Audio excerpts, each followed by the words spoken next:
안녕하세요, 김호준입니다. 내부자들이라는 영화가 있죠. 이 영화에 정치적 의도로 여론을 호도하는 언론 권력의 상징으로 이강희라는 가상인물이 등장합니다. 검찰 조사를 받은 한 피의자가 자신들에게 위협이 되자 그를 협박해 자살하게 만든 뒤 그 죄를 검찰에 뒤집어 씌우는 사설을 씁니다. 검찰의 과잉조사가 초래한 자살, 영화 속 사설 제목입니다. 이번 주 조선동아중앙의 사설 제목은 다음과 같습니다. 정치보복 수사의 비극, 자살불은 과도한 수사, 너무 거친 검찰 수사. 영화 속 사설과 완전 판박입니다. 국정원 공작에 초래한 한 검사의 죽음을 검찰 내부의 문제로 몰아가는 것. 적폐수사를 방해하려는 여론 호도의 전형적인 수작입니다. 내부자들은 픽션이 아니라 다큐였다. 김호준 생각이었습니다.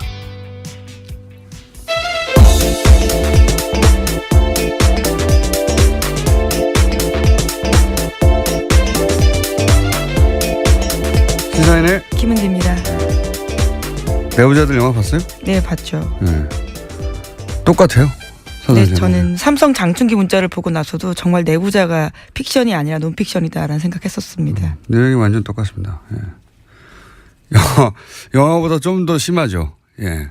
현실이. 앞으로 이제 이 영화 시나리오 쓰시는 분들이 굉장히 괴롭겠어요. 예. 웬만한큼 시나리오 써봐야 현실보다 덜하기 때문에. 자, 뉴스를 가볼까요? 예. 첫 번째 뉴스는 뭡니까? 네, 검찰 조사받았던 남재준 전 국정원장도 박근혜 전 대통령 지시에 따라서 특수활동비를 전달했다는 사실을 인정했습니다. 매달 5천만 원씩 특수활동비를 전달했다라는 건데요. 남 전 원장이 받는 혐의는 크게 세 가지입니다. 이와 같은 청와대의 특수활동비 상납, 또 화이트리스트 단체 지원, 국정원 대선 개입 사건 수사 당시에 수사와 재판을 방해했다라는 건데요. 우선은 상납 부분은 본인이 스스로 인정을 한 겁니다. 제가 어제 그랬지 않습니까? 예. 거물인 줄 아는 사람들은 자기가 거물로 취급되지 않는 상황에 가면 다 얘기한다고. 예. 자, 그런 말도 했죠. 대통령이 돈을 요구해서 치사하다고 생각했다고. 네, 굉장히 디테일한 이야기까지 했는데요. 박근혜 전 대통령이 먼저 국정원 특수활동비 떼어달라고 요구했다고 합니다. 뭐 자기 돈입니까? 따지고 보면 자기 돈도 아니에요.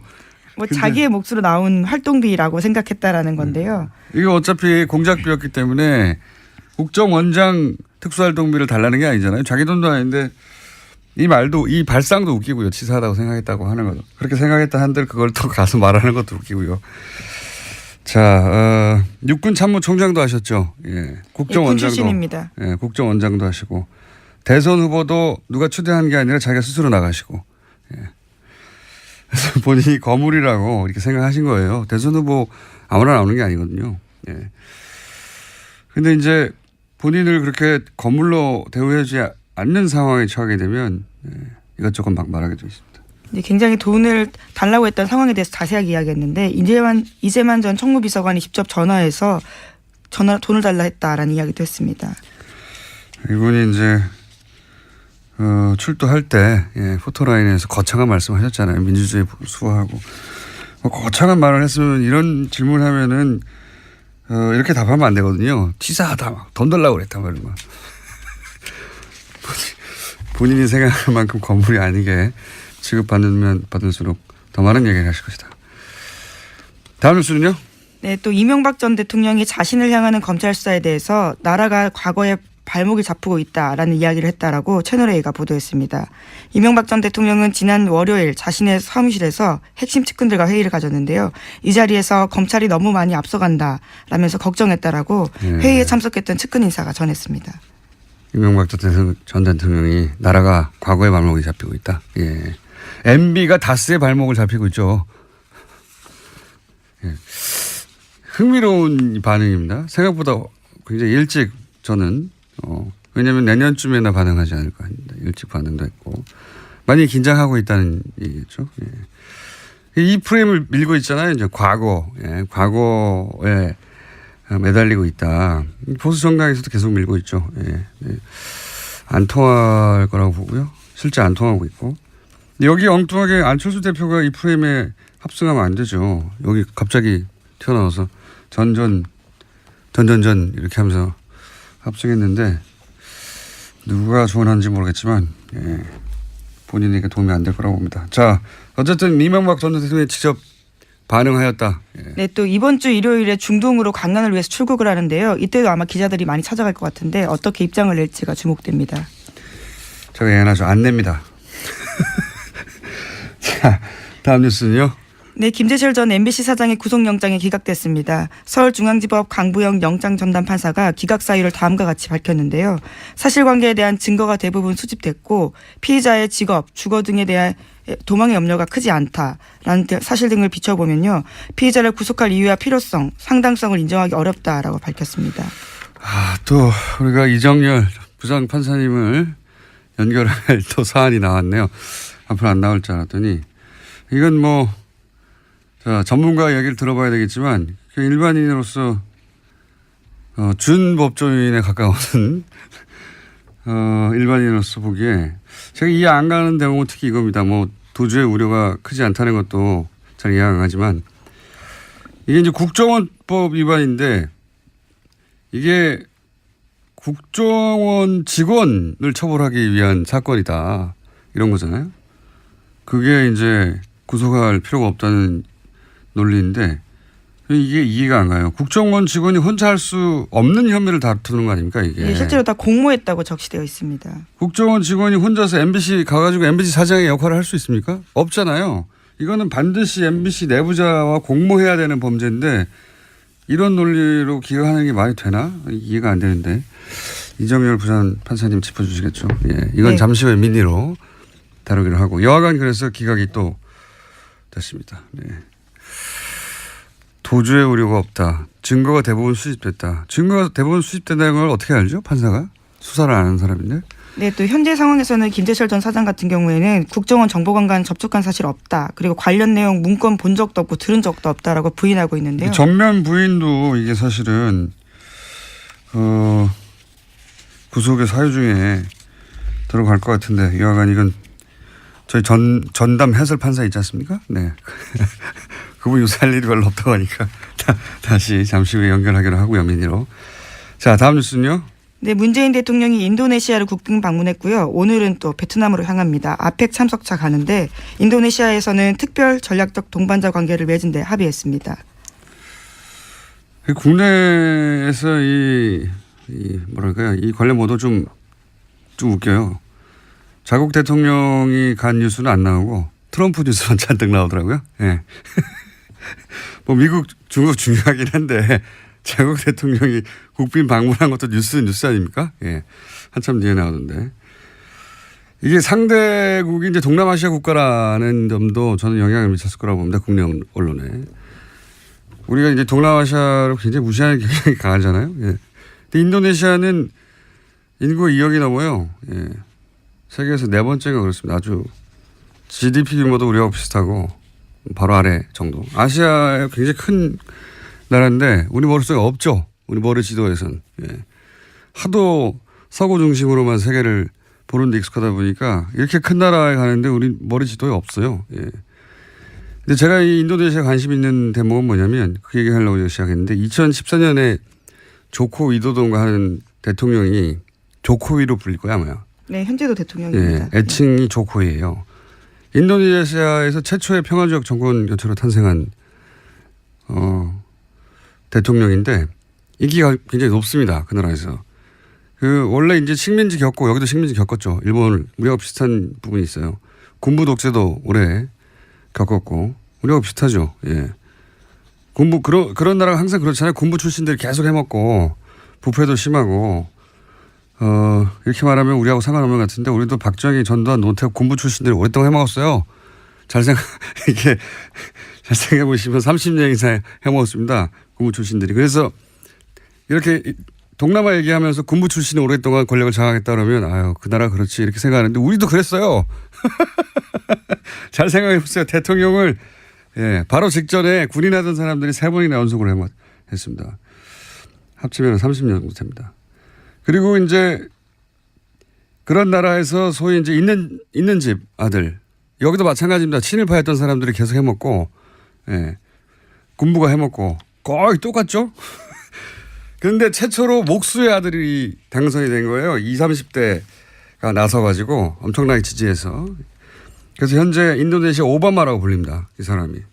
인기가 높고 서민 대통령, 뭐 사람 중심. 키워드가 비슷합니다. 역사도 비슷하고.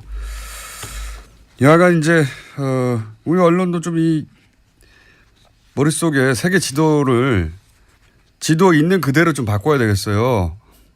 세계에서 지도상으로는 굉장히 큰 나라고 인구도 2억 몇 천만 명 됩니다. 세계 4위인가 그렇고 경제 규모도 굉장히 커요. 예. 트럼프 한번 보지 말고 아시아 연대도 중요하거든요. 예. 인식의 지평을 좀 넓히자. 호감도도 높아요. 그 나라에서 우리나라에 대한 실제 외환위기 때 일본 기업들은 다 빠져나갔는데 우리나라 기업 안 빠져나갔다고. 또 한류와 관련되어 있는 관심도 꽤 크다고 들었습니다. 한류는 그냥 저기 연예 정보지에서 다루면 되는데 정보 뉴스에서 이 나라 자체가 우리가 관심을 가지고 거꾸로 인도네시아도 우리한테 관심을 가질 만한 상호 유사한 역사도 가졌고 예. 인식도 나쁘지 않고 인도네시아 언론들을 보니까 아주 크게 다뤘던데 우리는 관심이 없어요. 예. 자 다음 순요. 네, 변창훈 검사 사망으로 국정원 댓글 수사 방해 사건을 두고 불거진 소위 보복 수사 논란에 대해서 검찰 내에서 반박 의견이 나왔습니다. 오늘 아침 한국일보가 전한 소식인데요. 댓글 사건의 피해자는 윤석열 개인이 아니라 국민과 국가다라는 겁니다. 서울중앙지검 관계자의 멘트로 인용된 이 보도는요. 소위 사법방해 사건 피해자인 윤석열 지검장이 이 사건 수사를 지휘하는 게 적절하냐라는 정치권 지적에 대한 반론 성격을 띠고 있습니다. 대응을 잘했네요. 예. 피해자를 마치 윤석열 개인인 것처럼 특정해서 윤석열 서울중앙지검장이 이 사건을 수사하면 안 된다라고 몰아가는 사실은 이제 약간 업그레이드된 네, 논리죠. 네, 어제 국회 법제사법위원회 전체회에서 이런 이야기가 꽤 많이 나왔었습니다. 이 프레임에 넘어가면 안 된다고 봅니다. 저는. 예. 이게 조중동이 특정 사안에서 완전히 똑같은 사설을 일제히 낼 때가 자주는 아니지만 있어요.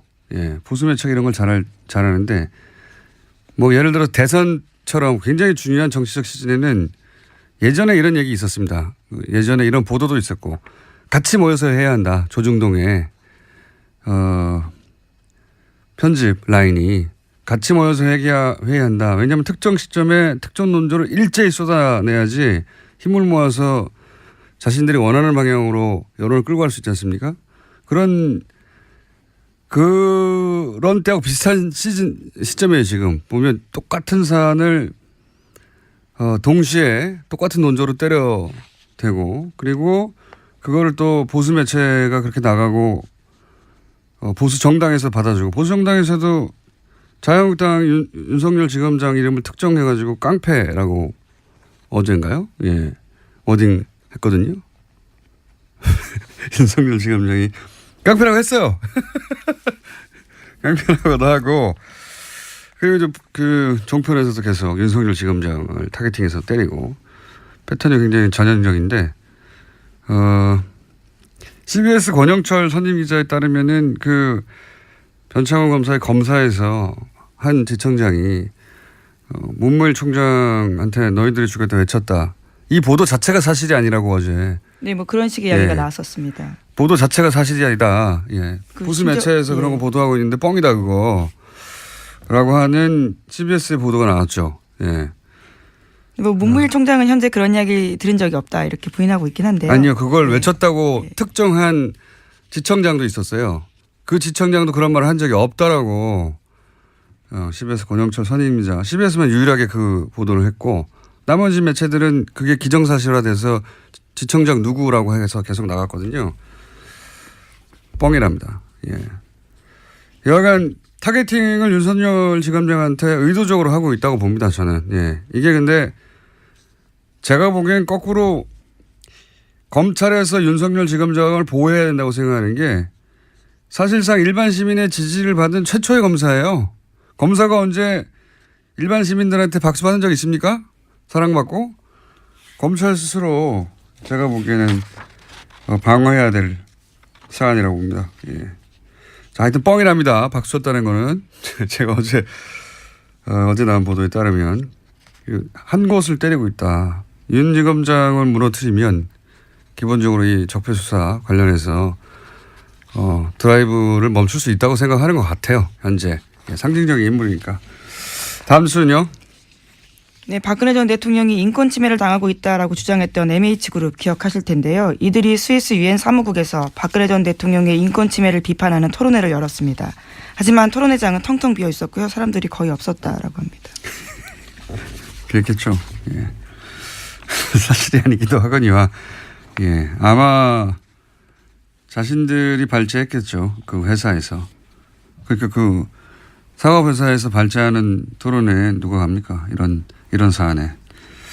자, 텅텅 비었다고 합니다. 자, 다음 뉴스 하나 정도 더 하고 바로 이정일 판사님 연결해야 되겠습니다. 네, 한성숙 네이버 대표가 어제 직접 나서서 구글을 향해서 공개적으로 의혹을 제기했습니다. 지난달 31일에 국정감사에서 이해진 네이버 창업자가 세금도 안 내고 고용도 없다라면서 구글 비판한 적이 있는데요. 그러자 바로 구글이 반박했습니다. 그리고 일주일이 지났는데 다시 네이버가 공세에 나선 겁니다.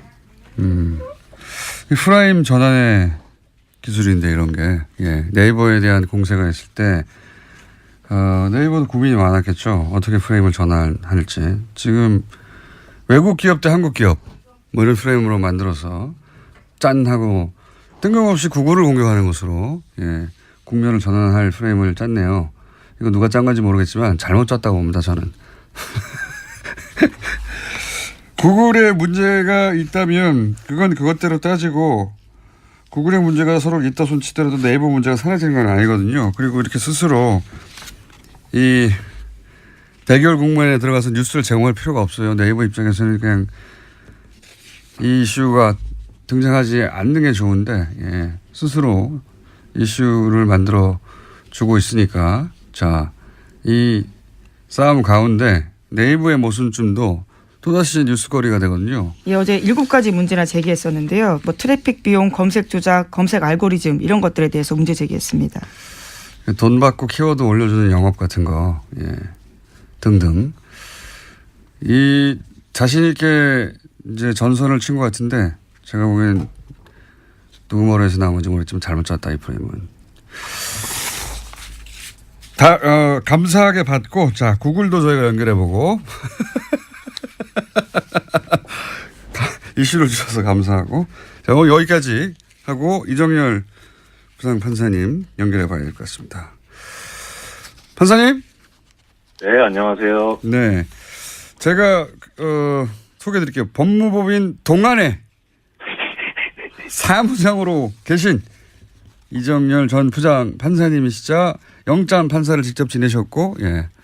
지금은 변호사가 못 되고 계신 분입니다. 처음에 그렇게 시작하시면 제가 오늘 드릴 말씀의 신빙성이 좀 떨어지지 않을까요? 아니죠. 영장 실제 심사를 해본 사람이 대한민국에 몇 명이나 있다고요. 아, 네. 예. 예. 네. 자,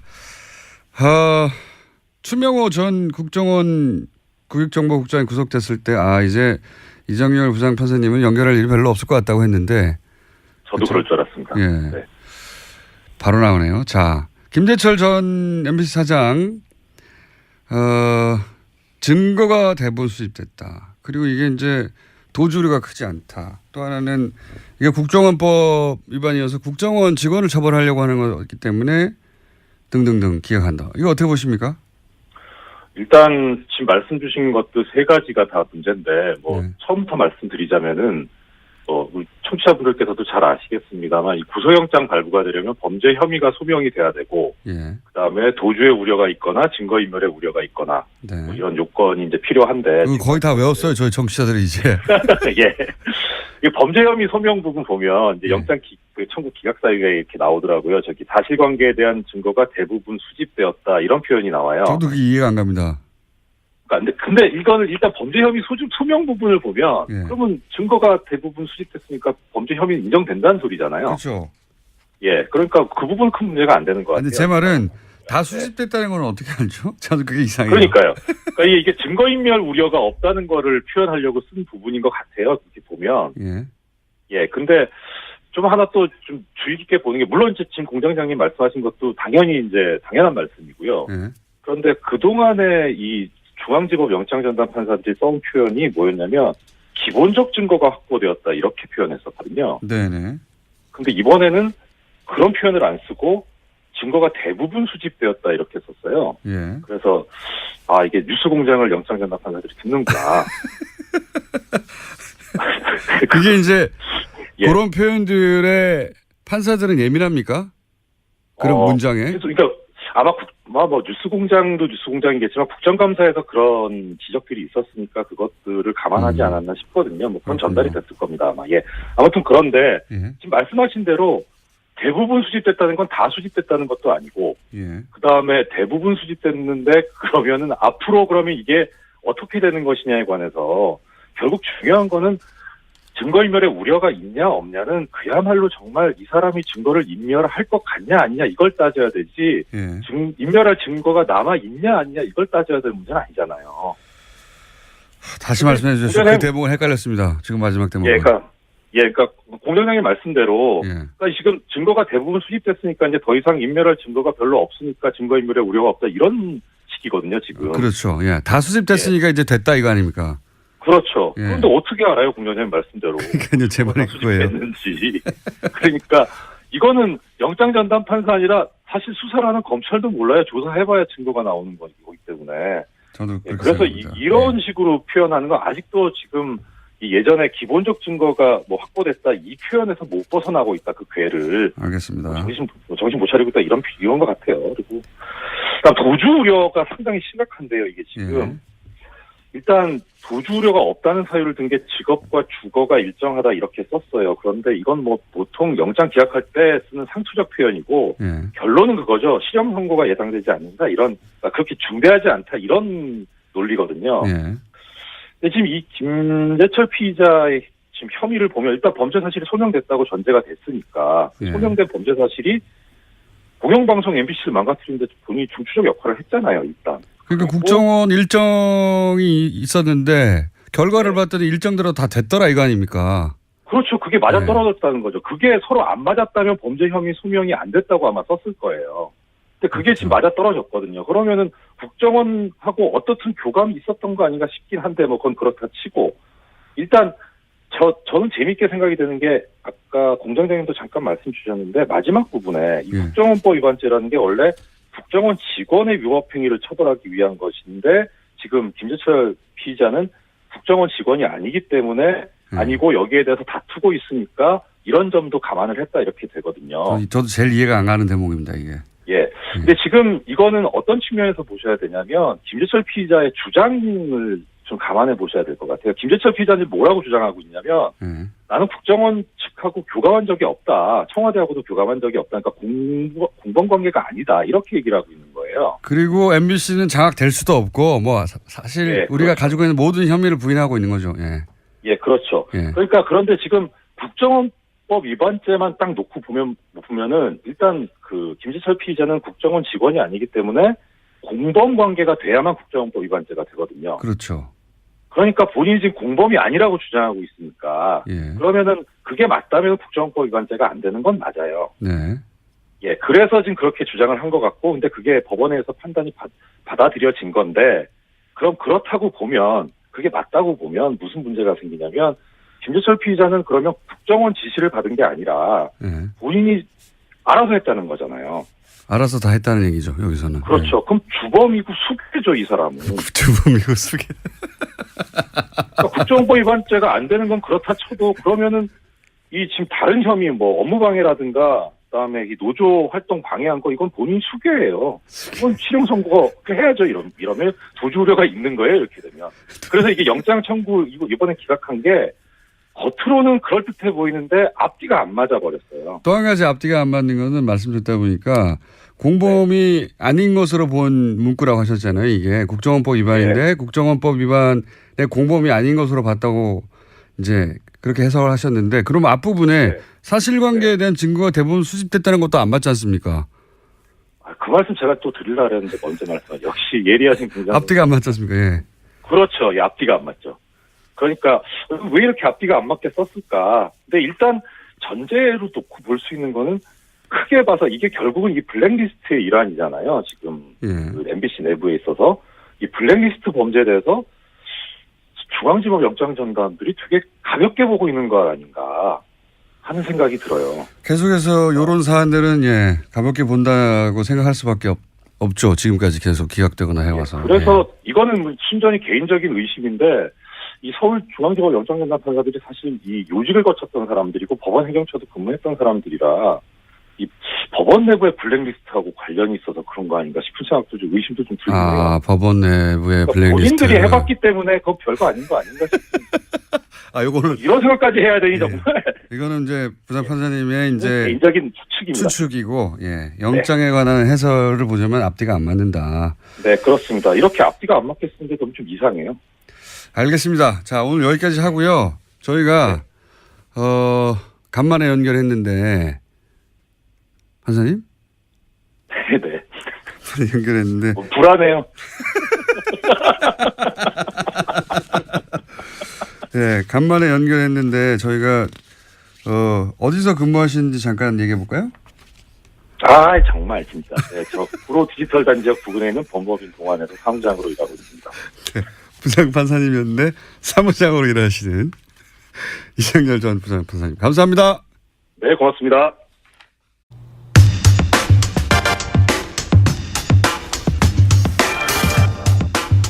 이제는 상영하는 극장이 하나도 없는 영화 저수지 게임에 또 그 얘기. 감동을 받고 농협 사건을 계속 하고 계신 분입니다. 더불어민주당 김현건 의원 나오셨습니다. 안녕하십니까? 예, 반갑습니다. 네. 좀 일찍 하셨으면 영화도 되고 좋았을 텐데 영화는 다 끝났는데 이제 끝난 다음에 계속 하고 있습니다. 그럼 예. 영화에도 한번 나가버렸을 텐데요. 예. 근데 그때 영화를 만들 때는요 아무도 관심이 없었어요. 사실 이 사건에 대해서. 주진희 기자하고 저만 관심이 있었지. 자, 내용을 간단히 요약하겠습니다. 다시 210억을 농협이 대출을 합니다. 캐나다 부동산 사업에. 그런데 이 돈을 다 날립니다. 다 날렸는데 어떻게 날렸냐 봤더니 담보를 설정해야 되는데 담보를 설정을 안 하고 그리고 대출했으니까 이자도 받고 대출금 상환을 해야 되는데 그러기 위해서 통장을 만들어 가지고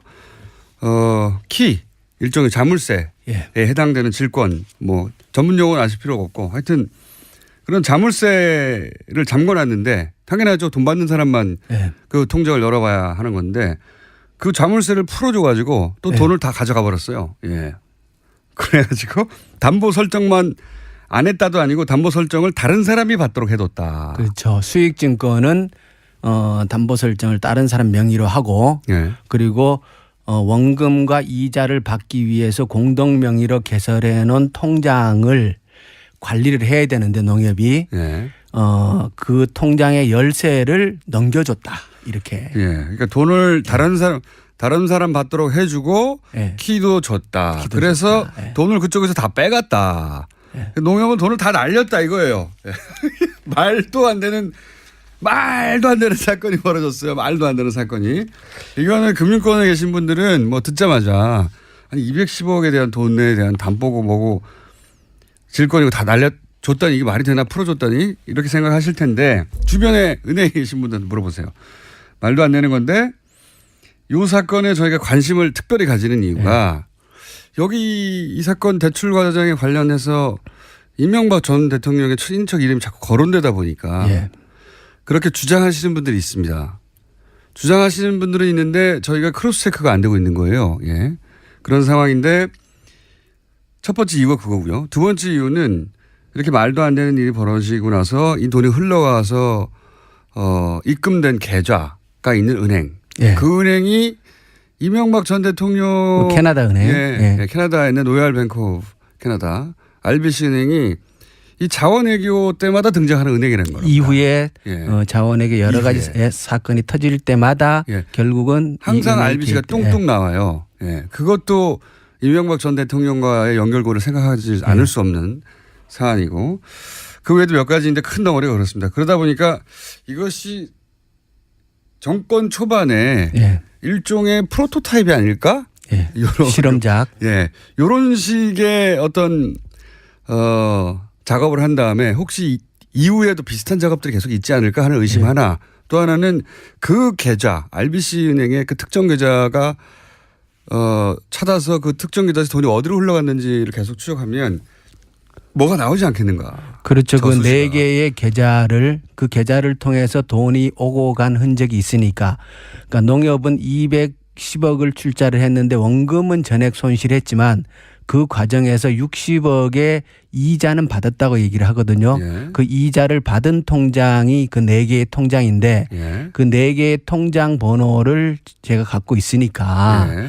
이 통장의 거래 내역을 조회를 하고 예. 어느 쪽으로 돈이 어떻게 빠져나갔는가를 추적하다가 보면은 이것이 특정인과 연계가 되어 있는지 아니면 단순히 사업 과정에서 실패에 의해서 돈이 소진된 것인지를 예. 확인할 수 있을 것이란 이건 얘기죠. 캐나다하고도 공조를 해야 될 사안인 그렇죠. 것 같고요. 그러니까 공적기관에서 수사를 예. 해야 하는 사안인데 아직 안 하고 있기 때문에 예. 저희가 하라고 계속 하고 있는 겁니다. 그렇죠. 이게 단순 투자 실패가 아니라 통장 번호도 갖고 있다고. 권력형 비리일 수 예. 있다. 예. 그런 냄새가 아주 많이 난다. 예. 예. 그러면 오늘 여러 가지 얘기를 하시겠지만 혹시 예. 이 프로토타입일 수도 있다라는 의혹은 오래전부터 저랑 주진우만 주장해 왔어요. 아무도 예. 관심을 안 가져서 참 외로웠는데 예. 프로토타입일 수 있다. 유사한 어떤 투자 방식이 뒤에 나오는 거 찾아보신 거 예. 없습니까? 그 얘기 들어가기 전에요. 예.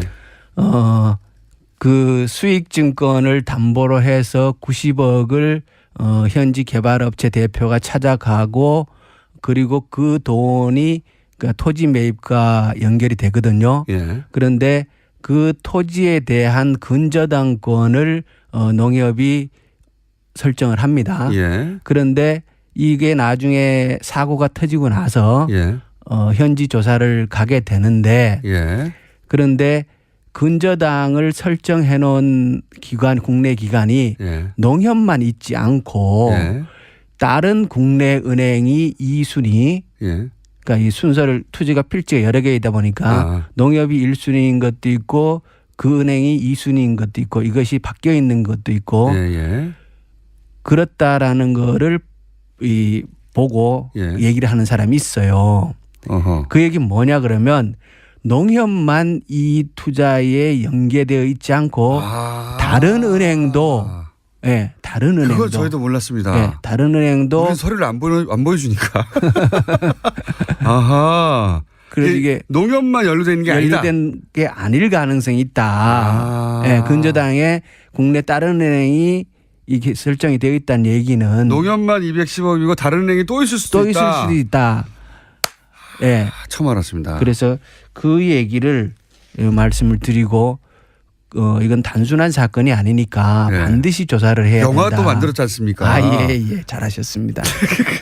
극장에서 다 내려갔는데 예. 그때 하셔서 이 얘기를 했으면 네. 얼마나 좋았을까. 그 말씀을 드리고요. 예.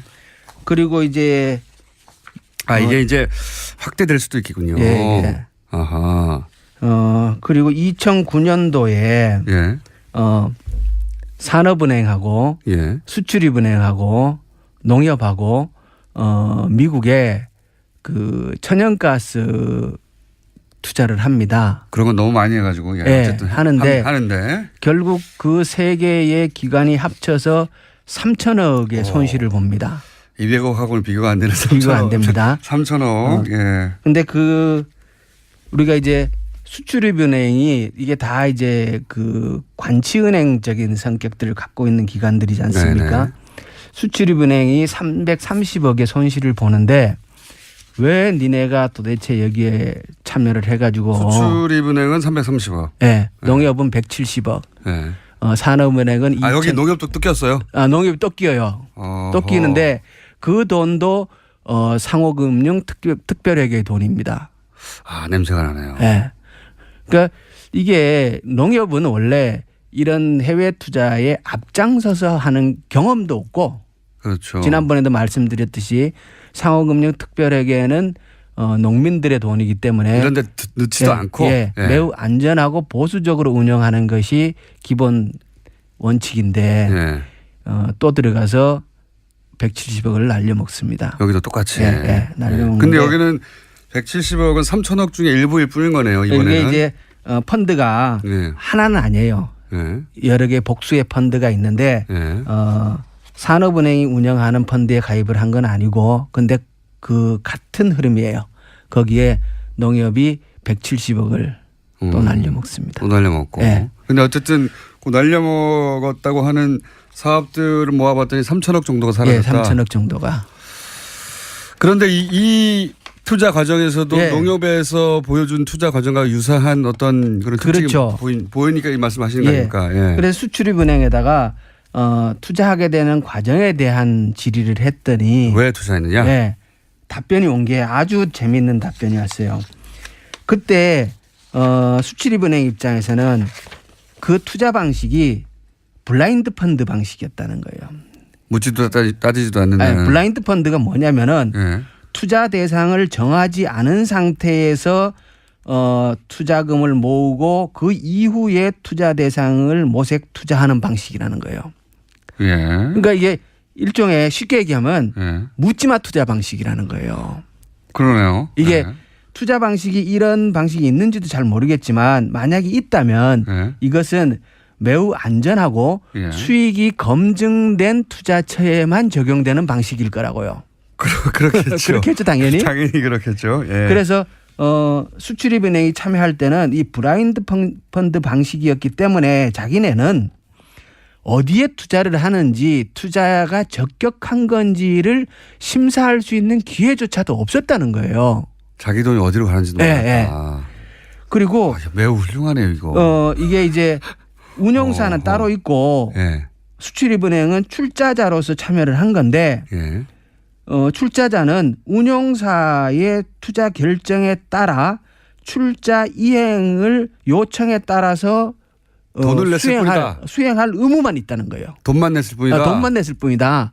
쉽게 얘기하면 어디에 투자하는지도 모르고 그것이 사업 타당성은 따지지도 않고 할 기회 자체도 자기한테 없다는 권한도 없고 근데 그 330을 넣으라니까 넣었다. 그 이상의 돈을 넣은 거고 날려먹은 건 그렇게 날려먹은 거고. 이거는 금융기법을 잘 아는 사람이 네. 소위 이제 눈먼 돈에 해당된다고 생각하는 그러니까 권력이 누르면 투자하라면 투자할 만한 곳에다가 투자하라고 해서 근데 그 방식은 이런 블라인드 펀드라는 방식을 차용해 들어와 가지고 심사도 하지만 이내는 그렇죠, 이렇게 그렇죠. 거대한 사기극인 것 같은데 저는 아무리 봐도. 그러니까 이게 그때 운용사는 산은에서 그 KDB 해외 자원 개발 펀드라는 이름으로 그걸 한 거고. 그러니까 산은 수출입은행하고 산은하고를 비교해 보면 수출입은행이 완전히 을이죠. 그러니까 이명박 대통령 시절에 우리가 의혹을 가진 사건들의 특징은 다 있는 절차를 밟아요. 아, 그래요? 있는 절차를 반드시 밟기는 하는데 그것을 거기에 해당되지 그러니까 있는 절차인데 거기는 안 맞는 절차를 끌어와 가지고 씁니다. 어쨌든 절차는 밟는다 이거죠. 그리고 나서 나중에 문제가 되면 무슨 소리야 우리는 절차를 밟았는데 이런 사안이 되게 많아서 잡아내기 어려워요. 근데 여기는 블라인드 펀드라는 방식으로 이런 투자해 하면 투자하지 않을 수 없는 돈을 끌어모아 가지고 투자해 가지고 결국 3천억을 날려버렸다. 그렇습니다. 그래서 훌륭한데요. 이 방식을 보면은 훌륭해. 그러니까 농협이 당시 2008년도 캐나다 토론토에 투자를 할 때는 이러한 정형화된 틀을 갖추진 않았겠지만 결국은 그때도 농협은 투자 타당성 조사와 적격성 심사를 할 수 있는 권한이 없었을 거라는 거예요. 실제로 안 했다고 하니까요. 그리고 기록에 보면은 심사위원회에서 당일 투자 결정을 했다고 하니까. 당일. 아니 이 대출을 받는 회사가 그 전전날인 가서 만들어줘요. 그래. 그런데 심사도 당일 이렇게 투자 결정을 했다 그래요. 그런 거 봐서 전전날인가 직전에 만들어집니다. 이런 그 해외 자원 개발 펀드 KDB 그 산업은행에서 했던 이 방식이 의 원시적인 형태가 프로토타입이라는 원시적인 형태가 농협에서 나타났지 않았겠느냐. 제가 프로토타입이라고 주장해온 걸 처음으로 그런 것 같다고 해주신 분입니다. 매우 감사드리고요. 계속 주장해서 이거 프로토타입 같아. 이 방식을 한번 해서 성공하고 난 다음에 계속 확대해가지고 계속 한 거야. 이런 주장을 했는데 아무도 이제 안 받아주니까 우리끼리 떠들었는데 그런 유사한 징후를 발견하신 거군요. 이제 공부하시다가. 그게 아주 수출입은행에서 좋습니다. 예. 공식적으로 의원실에 제출한 자료를 들여다 보니까 이게 워낙 뭐 또 잘 모르는 얘기들이 또 한참 들여다 보니까 얘기가 의원님은 공부를 천천히 하시면 굉장히 열심히 하시는 것 같아요. 꼼꼼하게. 이게 그게 이제 할 수 없이 시간을 더 투자하는 수밖에 없잖아요. 이게 실력이 안 따르면. 공부를 근데 굉장히 열심히 하셔가지고 누구보다 더 깊이 들어가시네요. 예. 맞습니다. 네. 이런 사안이 저는 더 있을 거라고 의심하고 있습니다. 네. 굉장히 많을 거라고. 오늘 두 가지 새로 나온 사실은 하나는 농협이 날린 네. 그 투자에서 농협뿐만 아니라 다른 은행들도 거기 끼어 있더라. 네. 저희는 농협만 우연히 발견해가지고 계속 네. 추적한 거거든요. 몇 년째. 네. 근데 거기 이제 국회의원이 직접 투입되니까 역시 자료를 직접 받아볼 수 있으니까 다른 시간이 은행도 얼마나 있다. 남았어요? 할 얘기가 하나 더 있는데. 하나 더 있으니까. 네. 지금 4분 남았고요. 또 하나는 네. 이거하고 유사한 방식으로 이루어진 게 아닌가 의심되는 사안들이 나타나기 시작했고 더 큰 액수들이 날아간 게 있더라. 네. 더 공부해야 되겠네요. 예. 그리고요. 꼭 말씀하실 건 지난번에는 이제 시작하기 전에 네. 본론에 들어가기 전에 MB가 했는 큰 일들 여러 가지를 설명을 했는데 예. 농협을 지주회사 그러니까 주식회사로 바꾼 거, 그렇죠. 그다음에 GMO 식용 GMO를 수입하기 시작한 거. 예. 그런데 MB가 또 뭔 일을 했냐 그러면 원래 이렇게 농업이나 축산업에는 대기업의 진출이 금지되어 있어요. 막혀 예. 있었어요. 예. 그런데 MB가 들어와 가지고 축산 계열화 사업이라는 법을 만들고 축사 기여론 사업. 양계나 양동 같은 축산업의 대기업의 진출을 허용해 줍니다. 아, 그때 그렇게 됐습니까? 그때 합니다. 그래서 아하. 지금 양계에서 특히 육계 CJ 계란 이런 게 그때 나온 거예요, 그러면? 그건 이제 그건 다른 얘기입니까? 조금 다른 얘기. 그건 이제 예. 유통에 관한 얘기고 지금 하림. 예. 할인. 육계의 95%를 기업이 장악하고 있어요. 아하. 오리의 95%, 오리 산업의 95%를 기업이 장악하고 있어요. 농가가 아니라 기업이. 농가가 아니고 기업입니다. 그게 이명박 대통령 때 만든 이명박 대통령 때 법을 만들고 그때부터 정부가 그러니까 예산을 가지고 그 계열화 사업을 적극 지원합니다. 그래서 지금 특히 닭은 예.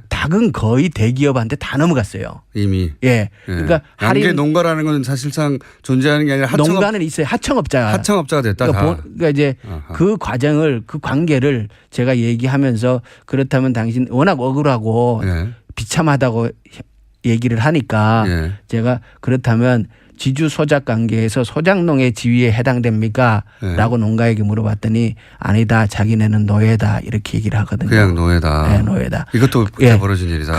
그 시작을 MB가 한 거예요.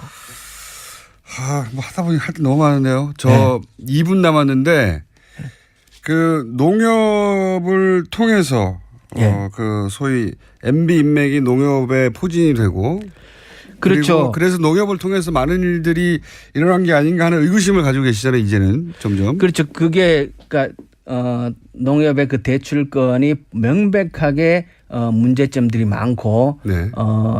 그 뭡니까 감사에 의해서도 여러 가지 지적이 있었는데 예. 그 부분이 완전하게 의문이 해소되고 척결되지 않은 이유가 도대체 뭘까? 예.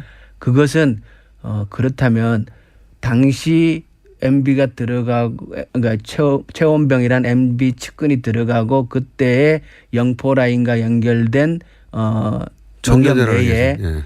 천년회라는 그렇게 조직이 불린 조직이 만들어지고 있었죠. 예. 그리고 그 몇 번 보도는 됐지 않습니까? 예. 그런데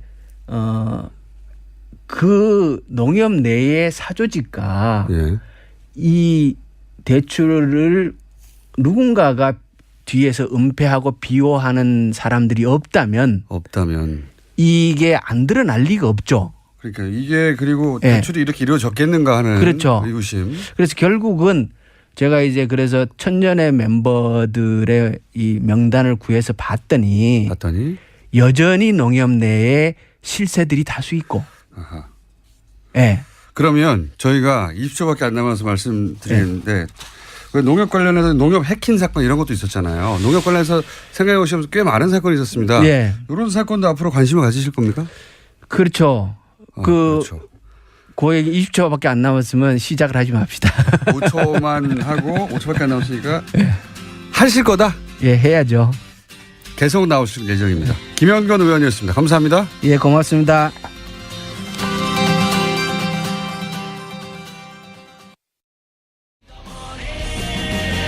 안원구 전 대구지방국세청장님 나오셨습니다. 안녕하십니까? 예, 안녕하십니까. 예. 지난주 얘기만 꺼내고 제대로 짚지 못한 대목이 뭐였냐면 다스가 이명박 전 대통령이 서울시장 그리고 대통령 하는 그 기간 동안 얼마나 성장하였는가, 예. 어떤 성장들이 이루어졌는가, 그 상관관계 예. 얘기를 좀 해야 하는데, 그나저나 플랜 다스의 계 어떻게 돼가고 있습니까? 예. 지금 그 하도 성화들이 많아서 빨리 안 한다고. 예. 그래서 지금 준비를 하고 아마 한 3주, 다음 주 초에. 다음 주. 예. 저희들이 올리려고 하는데요. 예. 그 문제는 이제 그동안에 보니까 API라 그래서 통신하고 뭐 허가를 받는 게 있더라고요. 그 IT 좀 잘 모르시는군요. 예, 그렇습니다. API가 통신하고 허가를 받는 게 아니라 어쨌든 금융 결제 시스템. 예, 결제 시스템을 갖다 붙이려면 이제 결제 모듈이 있는데 예. 그게 다 다르니까 홈페이지마다 그거 뭐 설치하고 이렇게 맞추고 하다 보면 기술적으로 한 2, 3주 걸립니다. 예, 물리적으로 한 2주 빨리 해야 2주가 걸린다 그랬습니다. 예. 그래서 지금 다음 주 초에 예. 아마 그 실체를 볼 수가 있도록 저희들이 하겠습니다. 그러니까 결제 수단을 붙이고 있는 상황이다 지금. 그렇습니다. 예. 예. 결제 수단만 붙이면 이제 시작할 수 있다 이제. 예. 예. 회원 가입을 하고 예. 또 뜻이 있는 분들은 플랜다스 계로 또 가서 할 수 있도록 그렇게 하고 지금 있습니다. 다스 쪽에서는 굉장히 긴장했을 것 같은데요. 이거 아마 그런 이야기도 들리고 국감장에서 나온 이야기 중에 하나가 지금 우리가 살라고 하는 그 3%를 예. 타지를 해왔다는 곳이 있었다고 그러더라고요. 타진 사겠다고? 예. 어느 쪽에서 그랬답니까? 아직 그 명단은 안 밝혀졌는데 그 심상정 의원 그 질의 내용 속에 이제 그 질문서를 제가 봤는데 보니까 그저 답변이 없어요. 지금 누가 했다는 것까지는 안 하는데 있긴 있었다. 우리가 지금 살려고 하는 그 3%를 누가 대신 살려고 하는 세력이 아마 그쪽 본인들이 아닐까 하는 짐작은 되는데요. 본인들이 누군가를 내세울 알려주지 수도 있고요. 않으니까. 그렇죠. 예. 이거 빨리 사야 되겠습니다.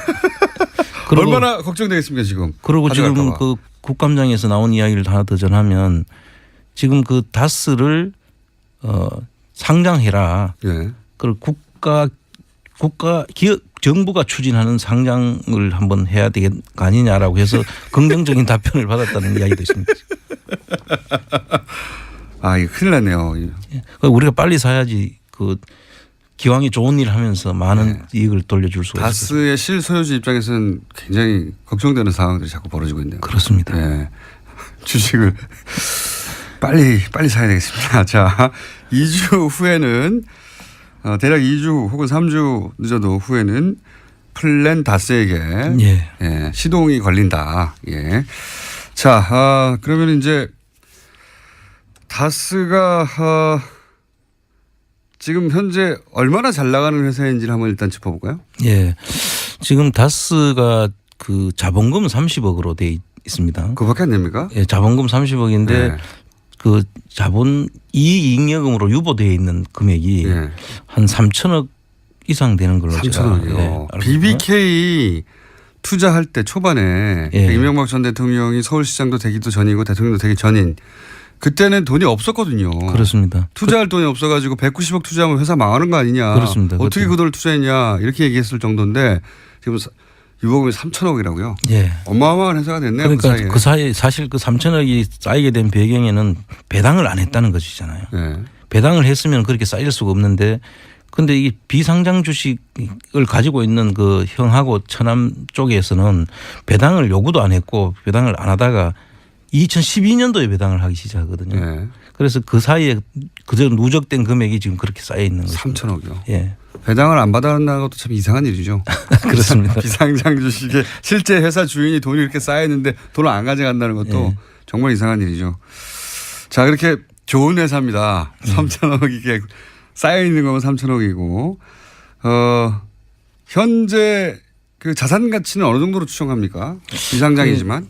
비상장이지만 이게 지금 현재 이익이 계속 나는 기업이기 때문에 이제 현 미래 가치까지 이제 하면은 한 8조 정도가 안 되겠냐 하는 그런 전망입니다. 전망이 있습니다. 야, 좋은 회사입니다. 8조의 자산 가치를 가지고 있고 현재 금액은 3천억 정도 쌓여 있고 이게 한 10몇 년 사이에 일어난 일인 거죠. 그렇습니다. 예, 이명박 전 대통령이 국회의원 하다가 선거법 위반으로 그 소위 이제 재기를 꿈꿀 그 시절에는 회사에 돈이 없어가지고 190억이 어떻게 나왔냐고 묻게 되는 상황의 회사였어요. 예. 지금은 근데 이 정도로 성장했는데 그러면 우선 이명박 서울시장 재임 시절에 다스가 급성장한 거 아니냐라고 하며 현대와 주고받은 이게 주고받은 거 아닐까라고 의혹을 언론에 제기하는 게 있지 않습니까? 예.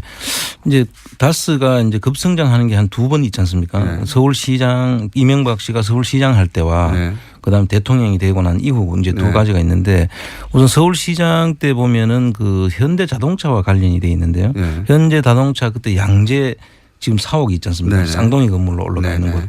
그 중에 한 군데를 이제 건축 허가가 이제 안 되는 예. 그 문제가 있었는데 규칙을 개정해 가면서까지 이제 해줬다는 법을 것이 바꿔줬다는 최근에 거니까. 이제 예. 그 문서가 나와가지고 예. 알게 된 것이고요. 그런데 그것만이 아니라 그 규칙 개정을 해주고 3일 뒤에 또 보니까 규칙 중에 자기들이 그 부대 시설을 거느릴 수 있는 그 조항이 빠져 있는 거예요. 아, 법을 처음에 만들었는데 근데 그게 완전하지 않았다. 그렇죠. 예. 그거를 다시 또 건교부에다 질의하고 말이 질의지 사실은 건의를 해가지고 예. 그거를 또 받아가지고 그 사옥이 완전해질 수 있도록 만들어주는 과정이 또 나타났습니다. AS까지 다 한 거죠. AS를 확실히 해줬네요. 예. 자, 그런 게 있고 이거 말고도 뭐 앞으로 드러날 것들이 있을 수 있다고 봅니다만 예. 최근에 언론에 보도된 건 그렇습니다. 그렇습니다. 현대자동차하고 직접 관련해서 현대자동차 연구시설이 다 흩어져 있었는데 그것을 하나로 합친다. 예. 라고 하는 명분으로 사옥을 법을 바꿔서 거기 지을 수 있도록 해줬죠. 예. 그리고 이제 그 대통령이 된 이후에는 우리 김어준 총수가 그때 낙검수 때 미리 예견을 했던 일이 하나 있지 않습니까? 이건 아직 밝혀진 건 아니고요. 제가 6년 전에 거의 7년 가까이 됐습니다. 6년 전쯤에 이명박 대통령 취임하자마자 내세웠던 여러 가지 중에 하나가 뭐냐면 면허시험, 자동차 면허시험 간소화라는 게 있습니다. 면허시험 간소화. 제가 이 뉴스가 나오자마자 이것은 다스의 매출과 관련이 있다라고 그때 예언한 적이 있습니다. 예언. 나는 컴스타라고 하는 팟캐스트 방송에서 초창기에 이 사안은 왜냐하면은 생각해 보시면 운전면허를 간소화하면 그렇죠. 운전면허를 따는 사람이 많아지고요. 운전면허를 따는 사람이 많아지면 자동차를 많이 사게 되고요. 자동차를 많이 사게 되면 시트가 많이 들어갑니다. 그래서 다스 매출과 관련이 있다고 제가 7년 전에 예언한 바가 있습니다. 진짜 성견지명이 있었습니다. 그리고 실제 운전면허 간소화로 엄청나게 많은 문제가 발생했죠. 문제가 발생하고 그다음에 운전면허 간소화 때문에 교통사고가 늘어났다고 막 주장했는데 예. 이 통계를 대통령 재임 기간에는 잘 안 나왔어요. 근데 대통령 끝나고 나서 문제가 많아가지고 이제 간소화 폐지됐지 않습니까? 예. 나중에 예. 결국은 간소화 폐지됐어요. 그래서 뭐 T자나 경사로 코스 이런 거 다시 만들어졌거든요. 그때 쑥 지나갔습니다. 그냥 아무나 생각해 보시면 폐지하고 나서 통계가 나왔어요. 어떤 통계가 나왔냐면 폐지하고 났더니 초보 운전자 교통사고가 절반 가까이로 줄었다. 그랬다는 얘기는 그 이전에 그만큼 늘어났다는 거 아닙니까? 그렇죠. 그러니까 줄었다는 통계만 나왔거든요. 그다음에 운전 면허자 그러니까 연습 면허가 또 있지 않습니까? 연습 면허로 교통사고가 난 게 또 확 줄었다. 그러니까 간소화가 폐지가 되고 나서 초보 운전의 교통사고나 연습 면허자의 교통사고 확률이 확 줄었으니까 절반 가까이. 그 전에 늘어났었다는 얘기죠. 그렇죠. 예. 그때 아무한테도 이득이 안 되는 간소화였어요. 면허 따기 붐이 일어서 외국에서도 한국에 와서 면허 따기 중국에서요. 예, 그렇죠. 예. 중국에서 관광 상품이 그때 있었어요. 네. 왜냐하면 전 세계에서 가장 쉬운 그 운전면허 시험이니까 와가지고 우리나라에 며칠 있으면서 고사의 운전면허 따는 관광 상품을 중국에서 개발해가지고 팔았어요. 그렇죠. 그런데 참 사고나 이런 건 전혀 염두에 두지 않고 매출에만 신경을 써가지고 그렇게 했다면 정말 이건 참 운전면허 간소화가 사회에 주는 이득이 없지 않습니까? 그렇죠. 사회에 주는 이득이 없고 하도 운전면허가 엉망진창이니까 중국에서 한국에서 딴 국제운전면허증을 인정하지 않는다고 했어요. 그 미국 그 중국 상해에서 상해에서는 뭐 한국에서 딴 면허는 인정 안 하는 걸로 완전히 고쳤죠. 그런 말도 안 되는 일이 벌어졌어요 그때. 근데 그거를 문제 삼지 않았는데 예. 그 당시 생각해 보시면 운전면허 간소화는 이제 교통사고를 당연히 느리게 돼 있지 않습니까? 그냥 상식으로만 생각해도. 근데 그 정확한 통계를 이제 경찰청에서 제대로 잘 안 내다가 폐지된 다음에 냈어요. 거기 보면 줄어든 게 나옵니다 수치가. 늘어났다는 거죠 그 전에 그러니까. 참 그때 그 순간에 벌써 그걸 캐치했다는 게 참 대단하다고 저는 생각합니다. 김총수가 저도 칭찬받아야 된다고 봅니다. 네. 운전면허 간소화 그거 나오자마자 이건 다스의 매출과 관련이 있다라고 제가 7년 전에 주장했으나 아무도 귀 기울이지 않았습니다. 이때는. 자, 대통령 된 이후에는 얼마나 늘어났습니까? 대통령 되고 난 뒤에 지금 현재까지 보면 2조 한 7천억 가까이 된다고 그래요. 예. 그럼 뭐 최초 2000년도에 한 천억 되니까 거의 뭐 엄청난 변화고 봐야 되죠. 한 20몇 배가 늘어났죠. 대통령이 역시 사이즈가 크네요. 대통령이니까 20몇 배로 늘어났다. 그중에 운전면허 간소화는 저의 추정입니다만 네. 상관관계가 있을 수 있다고 저는 그때 간소했던 이유도 국민의 불편을 줄이겠다 이런 이유였어요. 그렇죠. 이게 말이 됩니까? 생각해보면 운전면허는 엄격하면 엄격할수록 더 좋은 겁니다. 국민 안전을 생각하면. 그렇습니다. 네. 차량은 흉기잖아요. 제대로 운전하지 않으면. 근데 국민이 운전면허 따기 불편하다고 간소화하겠다고. 그렇죠. 그리고 실제로 간소해버렸어요. 그래가지고 T자하고 어려워하는 거 있지 않습니까? 그때 따신 분들이 있는지 모르겠는데 T자도 없고 경사로도 없고 그냥 쭉 갔다가 나오는 거예요. 시동 걸자면 통과가 된다. 이렇게 얘기했었거든요, 그때. 화나네요. 갑자기 그 생각이 나가지고. 그때 그 시절에. 이런 것도 상관관계가 있을 수 있다고 저는 충분히 생각합니다. 네, 그렇습니다. 예. 네. 자, 그때 있었던 특혜가 대통령 재임 기간의 특혜가 지금 확실히 밝혀지는 건 없죠. 예. 예. 지금 추정하고 있는 거 아닙니까? 그렇죠? 그렇습니다. 예. 그런 일들이 서울시장에도 이제 밝혀진 게 하나 있는데 서울 대통령 재임 기간에 그렇게 크게 늘어났는데 예. 자동차 산업이 갑자기 20배 이상 호황이 된 건 아니잖아요. 그렇죠. 예. 네. 그 회사만 그렇게 늘어나느냐 궁금하다. 예. 그러면서 이건 앞으로 계속 저희가 추적해 갈 사안이고 예. 그러면서 지난 시간에 이런 식으로 대통령이 취임하자 대통령과 관련이 있거나 그 대통령 친인척이 운영하는 회사의 매출이 크게 는 경우의 사례로 박근혜 전 대통령 때는 대유 에이텍이라는 회사가 있었다. 예. 그룹이 있었다. 이렇게 언급만 하고 지나가셨어요. 예. 그 대유 에이텍이라는 회사는 이제 강주 전라남도 강주에 있는데요. 강주에서 이제 기아 자동차 납품을 전량을 납품하는 회사입니다. 기아에 예. 이것도 현대기아이네요. 예. 예. 그래서 이 현대 기아차가 다 같은 회사니까요. 그런데 이 납품하는 회사가 누구 회사냐 하면 박근혜 전 대통령의 조카 사위 그러니까 박재옥 씨라는 분을 아마 기억하실 텐데요. 박근혜 전 대통령 언니의 사이네요. 그렇죠. 예. 언니의 사위가 운영하는 회사인데 이 회사가 2000년도에 사실 2000년도 초에는 크게 매출이 거의 없는 회사였어요. 예. 그러다가 이제 그 대유 에이텍과 대유 DMC라는 두 개 회사가 있었는데 예. 그게 2009년도에 합병을 하면서 예. 2010년도부터는 이 미미하던 이 회사들이 예. 2배, 3배씩 급성장을 합니다. 예.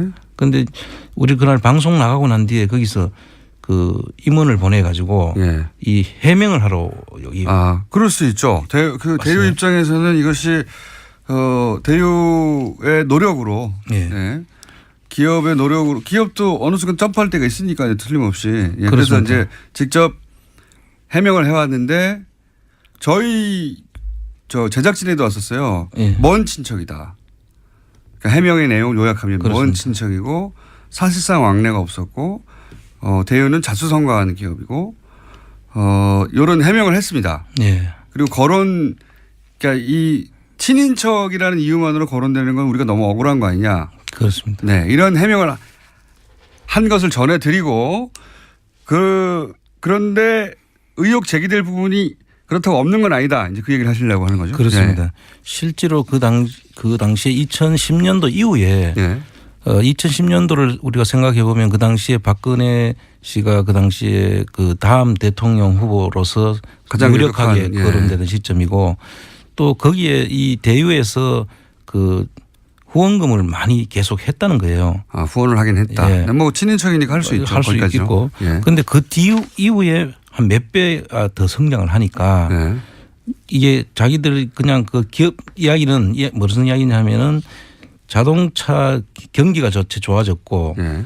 그다음에 이제 기술 개발로 인해 가지고 자동차를 가격이 이제 그 납품하는 가격이 이제 커졌다는 그런 유의 이야기인데 자동차 산업이 커져서 같이 커질 수밖에 없었다. 이런 예. 거죠. 또 재밌게도 자동차 여기도 시트를 합니다. 그래, 똑같습니다. 예. 그런 점에서 같이 떠올려 볼 수밖에 없는 사정이기도 한데 자, 그러면은 단순히 대통령의 친인척이라는 것만 가지고 의혹을 제기하면 또 억울하지 않습니까? 네. 그런데 이 다스라든지 대유를 제외하고도 다른 데도 이런 시트를 납품한 데가 있거든요. 네, 그렇죠. 그런 데는 이렇게 성장을 할 수가 제 없었어요. 말이 그겁니다. 예. 자동차 시트 회사가 거기만 있느냐. 그럼 자동차 산업의 호황만으로 갑자기 10배 성장할 수가 있느냐. 고 유력 정치인으로 부상하고 차기 대통령 후보가 된 이후로 대략 한 10배 가까이 성장했으니까요. 그 자기들 계열사의 대유 에이텍과 대유 DMC가 합병을 하면서 예. 했기 때문에 매출이 늘어난 것이라고 설명을 하고 있는데요. 예. 이분들이 합병할 때만 해도 한 2천억 수준이었어요. 예. 그런데 지금 1조 2천억이 돼 있거든요.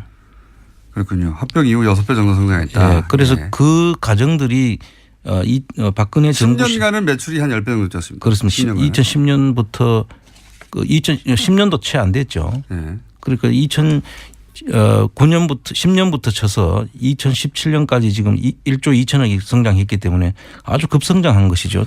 다른 데는 이런 데가 없습니다. 박근혜 전 대통령이 대통령 취임한 해에 기아차 광주 공장에 물량을 100% 독점 공급하네요. 네.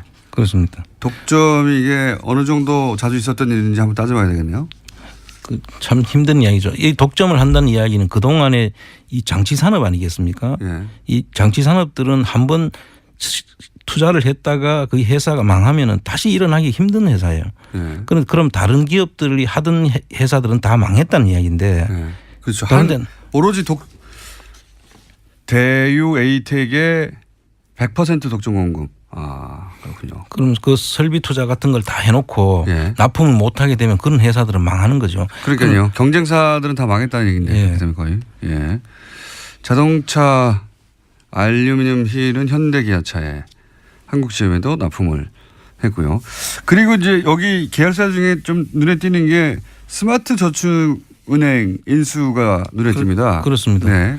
이게 이제 스마트 저축은행을 인수를 하는데 그 당시에 이제 금산 분리 원칙에 의해 가지고 예. 원래 금융하고 산업을 같이 한 그룹 내에 못 두도록 돼 있지 않습니까? 예. 그래서 항상 금융하고 이제 산업은 분리해서 예. 그 관리하도록 이렇게 이제 지주회사도 나누도록 하고 그 삼성도 그렇게 해서 이제 금융하고 산업을 나누다가 요번에 예. 그런 일들이 발생했는데요. 이런 거를 하는데 이 받기 어려운 업체를 아마 샀다는 것이고 2010년도에 샀더라고요. 이거는. 네. 그러고 난 다음에 또 서울 신용평가를 서신평이라고 하는 회사를 사는데 그게 원래 예금보험공사에서 사게 되는데 예. 그 평가가 살 수 없는 부적격한 업체로 이제 그 당시에 됐다는 거예요. 근데 그 예금보험공사에서 그 당시에 부적격한 업체로 된 것도 그 우선 협상 대상자로 이제 받아줘 가지고 부적격으로 평가받았는데 우선 협상 대상자가 됐다. 선정했다는 겁니다. 그렇군요. 이 그 스마트 저축은행 인수 당시에도 그때 문제 제기가 좀 있었어요. 예. 네. 그때 솔로몬 저축은행에서 돈을 빌려서 인수했거든요. 그렇습니다. 그러니까 자기 돈이 아니라 돈을 빌려서 인수를 했는데 이 투자의 이 인수에 대해서도 당시에 논란이 됐습니다만 그때는 뭐 자영 그때 새누리당이죠. 예. 네. 새누리당이 집권하던 시절이었고, 예. 그리고 박근혜 전 대통령이 대선 후보 최고의 대선 후보였던 시절이었고, 그게 넘어갔습니다 그때. 예. 문제 없다. 그런 라고. 그 당시에 이제 인수합병들을 급격하게 하는 회사인데요. 예. 그 김치 그 냉장고라고 알고 있는 그 딤체라는 위니아. 예. 만도 위니아. 예. 만도 위니아. 그것도 이제 이 대유에서 이제 인수합병을 합니다. 유명한 그렇군요. 예. 이게 이제 주로 그 시절에 다 인수합병이 되는 겁니다. 이거는 언제입니까? 2013년도에 인수한 대통령 거죠. 취임. 하고 난 다음에 취임한 해죠. 2013년이. 예. 2012년에 대선이고 2013년에 많은 일들이 있었네요. 딤체 위니아 인수, 그다음에 기아차 광주 공장 생산 차량의 100% 독점 공급. 그리고 그 전에는 스마트 저축은행 인수. 2012년 13년에 활발하게 서울신용평가도 2012년에 인수했네요. 예. 이때 사업이 잘 됐군요. 내부적으로. 그래서 그때 갑자기 잘 됐다는 게 저희들이 지금 보고 있는 그 이유고요. 그 다음에 이 회사들이 어떤 자금으로 인수됐는지는 우리 이제 앞으로 많은 분들 기자분들한테 이제 이걸 좀 확인해 보기를 촉구를 합니다. 저는. 알겠습니다. 당시 2012년에 그런 문제 제기가 있었습니다. 이제 자금의 출처, 성격, 부품업체가 왜 갑자기 금융업을 왜 인수하느냐. 예, 서울신용평가뿐만 아니라 스마트저축은행 이쪽에 문제 제기가 있었는데 뭐 넘어갔습니다. 의혹만 남기고 넘어갔다. 당시 기사를 찾아보면. 그리고 그 시점에 독점 계약이라든가 인수가 많았다. 대통령 된 직후에 그것이 이 후광의 효과 아니냐 하는 얘기는 그때도 있었어요. 예. 네, 그때도 있었지만 현재까지로 밝혀진 바는 없고 언론 의혹이 제기가 됐는데 다스하고 연결해서 예. 대통령 친인척 왜냐하면 다스도 대통령이 아니라 대통령 인척이 소유한 것으로 형식적으로는 네, 예. 인척이 소유한 것으로 제기된 거라 비슷한 사례가 아니냐 해서 들여다봤고요. 대유의 반론은 저희가 계속 봤습니다. 네. 일단 기본 해명은 했고요. 예. 이런 문제 제기에 대해서.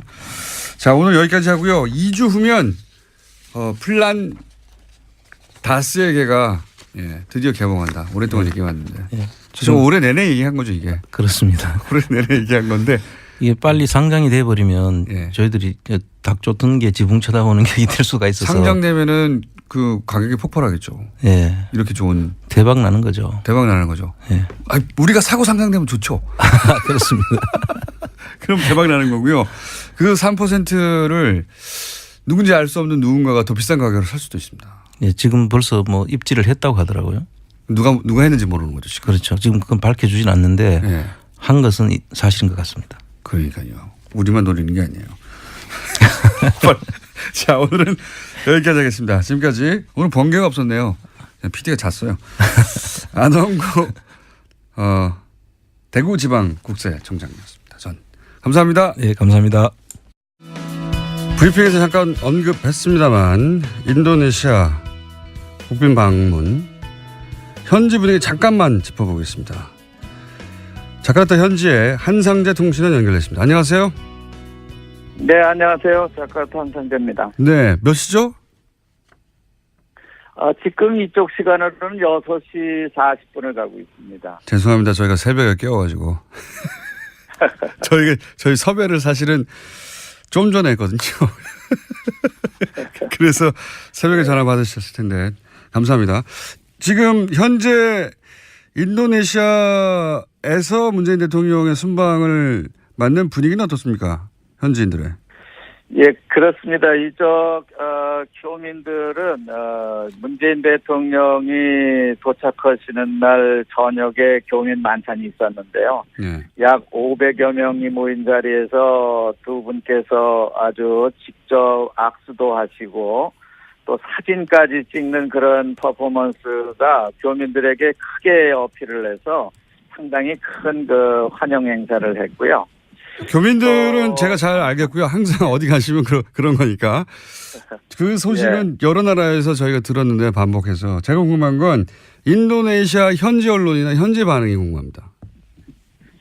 예, 인도네시아 언론은 어제도 보도를 하면서 오늘 아침 조간신문, 그러니까 제일 큰 신문이 이제 콤파스 신문인데요. 네. 콤파스 신문 일면에다가 양국 정상들이 서로 주고받는 아주 친밀한 관계를 실었어요. 특히 어제 비가 왔기 때문에 기념식수를 하는 과정에서 우산을 서로 받쳐주는 이런 그 교차적인 장면을 찍어줬고요. 또 하나 크게 보도를 하고 있는 것은 한국에 대한 인도네시아의 기대입니다. 특별한 동반자 관계로 우선 군사 분야하고 문화 그리고 경제 분야 이 분야에서 경제 분야를 제일 크게 협력할 것으로 이렇게 일면 톱으로 아주 보도를 하고 있습니다. 거기서는 큰 뉴스군요. 군사 분야는 뭐죠? 군사 분야는 우리가 잠수함하고 비행기를 인도네시아하고 공동으로 제작하는 거에 대한 보도를 하고 있습니다. 잠수함이요? 어허. 네. 그 소식은 저희가 이제 국내에서 한번 되짚어 보고요. 그 조코 위도도 대통령, 전 개인적으로도 관심이 있는데 이분은 조코 위도도 대통령이 인도네시아에서 어떤 위상이고 어떤 뭐랄까요 평가를 받는 대통령입니까? 조코 위도도 대통령은 우선 지방 출신인데다가요. 네. 그분이 그 학력이나 그 농과대학의 이학과를 나온 그런 아주 서민 대통령입니다. 그리고 학교를 나와서도 가구를 만들어서 팔던 그런 사람이 목수의 아들이라고 제가 들었는데. 공무원에 들어가서 이제 대통령까지 된 거죠. 출신 그러다 자체가 보니 국민들은 아주 그 표상이 되고 있습니다. 자기도 전부 대통령이 될 수 있다라는 생각을 가지고 있게 되는 거죠. 지지 기반은 어떻습니까? 지지 기반은 지금 여당이 인도네시아는 이제 연정 제도를 갖고 있기 때문에 네. 지지 기반은 상당히 단단하게 돼 있습니다. 야당은 이제 수하르도 정권 시대의 구시대 사람들로 모인 당이고요. 네네. 이분들은 스카르노를 중심으로 한 당이기 때문에 네네. 절대 과반수 이상을 갖고 안정적입니다. 그렇군요. 지금 취임할 때부터 이제 국제적 화제가 되긴 했는데 그 출신 때문에 그 이전에는 이제 군부 출신이라든가 또는 뭐 명망가 집안, 소위 유명한 집안, 있는 집안 아니면은 이렇게 그렇죠. 정치적으로 대통령이 되지 못하는 국가였고 그랬는데 처음으로 이제 평화적으로 그리고 서민적인 대통령이 나와서 뭐 기대가 크다 그랬는데 그 이후로도 계속 인기가 높습니까? 이 양반은? 그렇지는 않았습니다. 중간에 중간에. 작년도에 큰 시련을 2번 겪었죠. 네. 이쪽 인도네시아 자카르타 중심부에서 무슬림 견제 세력들이 2번에 걸친 큰 군중 집회를 가지면서 상당히 위기에 처했었는데요. 정치적 위기도 있었군요. 그것을 그때 이 대통령은 국가 이념을 가지고 대처를 해서 지금까지 지켜오고 있습니다. 알겠습니다. 오늘은 제가 짧게 연결했고요. 인도네시아 관련해서도 궁금한 점이 많아서 좀 긴 시간 따로 마련해가지고 인도네시아 뉴스 짚어보겠습니다. 오늘 여기까지만 듣겠습니다. 감사합니다. 네, 고맙습니다. 네. 자카르타 현지에서 한상재 통신원이었습니다.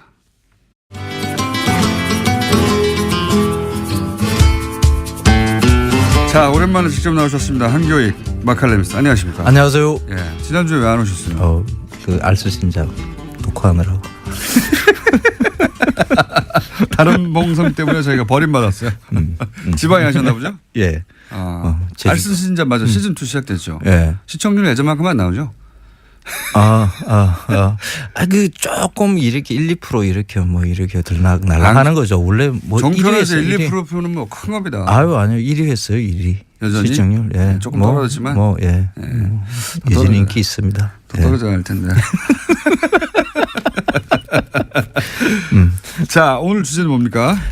그 트럼프 대통령이 와서 같이 이렇게 먹은 그 밥 반찬들. 만찬 많아요 그게. 그러니까 뭐 우리 바다에서 나오는 거 잡아서 그걸 먹는데 그걸 손님 와서 내놓은 그 맛있는 그 새우 이름이 독도새우라고 해가지고 왜 옆 동네에서 그렇게 그 음식 가지고 우리 바다에서 났는데 어쩌라고. 그 왜 그리 그게 사실 그 속 좁은 일이죠. 사실 아니, 우리가 잘했죠. 그러니까 우리가 잘한 거죠. 일본이 그냥 가만히 있었으면 이렇게 크게 뭐 이슈가 되지도 않는 독도새우 거죠. 잘 팔린 겁니다 이제. 좀 비싸요. 비쌉니까? 네, 맛은 있는데. 그 인근에 잡히는 거예요? 네, 그래서 그 독도 인근에 뭐 동해안 지역 깊은 수심 있는데 이런 데서 잡히거든요. 그래서 원래부터도 이름이 독도새우입니까? 도화새우라고 보통 도화새우라고 했는데 부르죠. 이번에는 독도새우가 됐군요, 그게. 원래 이제 별칭으로 이제 독도새우 그렇게 앞으로는 영원히 이야기해요. 독도새우라고 불릴 겁니다. 이름을 바꿔야 돼요. 독도새우로. 이제 영원히 독도새우로 불리게 됐어요. 그래서 이걸 기왕이면 하는 김에 그 지리적 표시제에 뭐 등록을 해서 그 위포라는 이제 국제 기구가 있어요. 저작권이나 기타 이런 명칭에 대해서 그 상표법에 의한 것으로 보호해 주는 게 있거든요. 저는 제가 보기에는 이런 국제 명칭으로 만들어도 돼요. 이런 거는요 세계적인 그 상품으로 만들 수도 있어요. 트럼프 대통령이 먹었다. 네. 그리고 그 일본이 이렇게 영향력을 주장하고 하는 지역의 상징적인 지역에서 나온 것이다. 맛있다. 독도새우. 그리고 상품을 확 퍼뜨리는 겁니다. 그거는 잡히는 양이 얼마 없어가지고 양이 얼마인데요? 제가 먹을 게 없으시니까 그거는 힘들고요. 그러면은 지금도 비싼데. 가짜 독도새우가 나와서 독도새우로 주장하는 경우가 생기겠군요. 그래서 그거는 좀 그렇고요.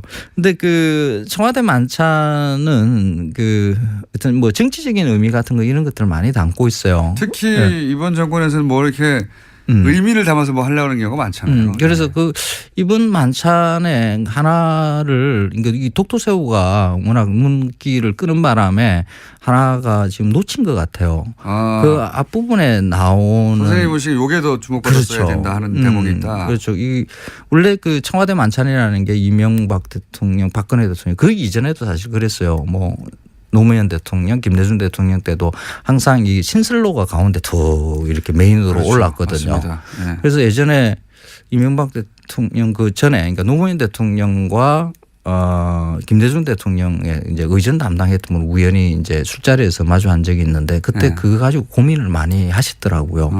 이 신슬로라는 게 뭐 중국에서 가져온 그릇이고 뭐 이래서 이걸 갖다가 어떻게 없애볼까 그걸 대체할 거 일반인들은 없을까. 그게 이제 우리 궁중 음식이라고 머릿속에 박혀 있으니까. 그리고 또 뭐 그게 뭐 왕이 먹던 음식 그건 뭐 대통령이 왕이 아니잖아요.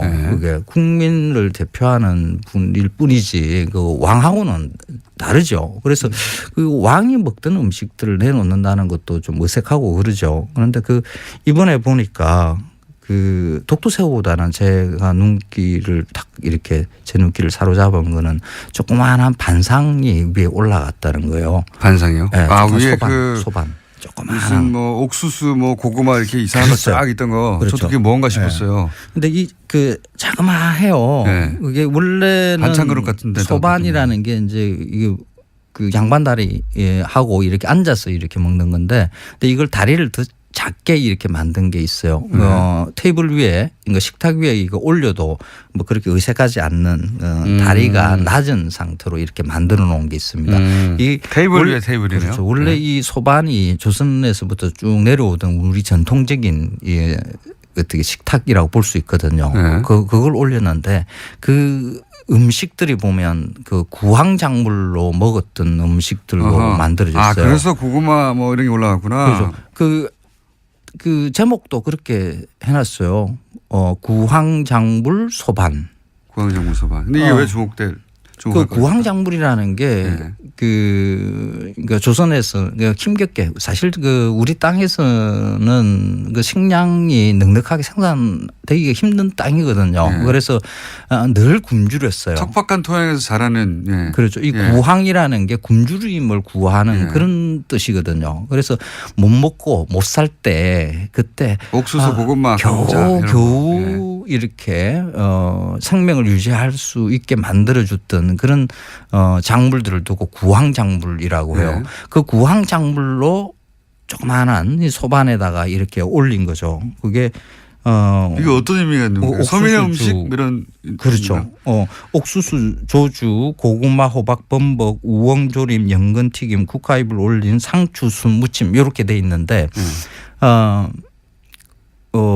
그 이전까지 뭐 신설로 뭐 이렇게 왕이 먹었던 음식 같은 이런 뭐 호화롭게 차린다라는 이런 청와대 만찬의 이미지를 만찬의 철학을 바꿨다. 그렇죠. 이 작은 소반 하나에 구황작물을 올리는 것으로 확 바꾸죠.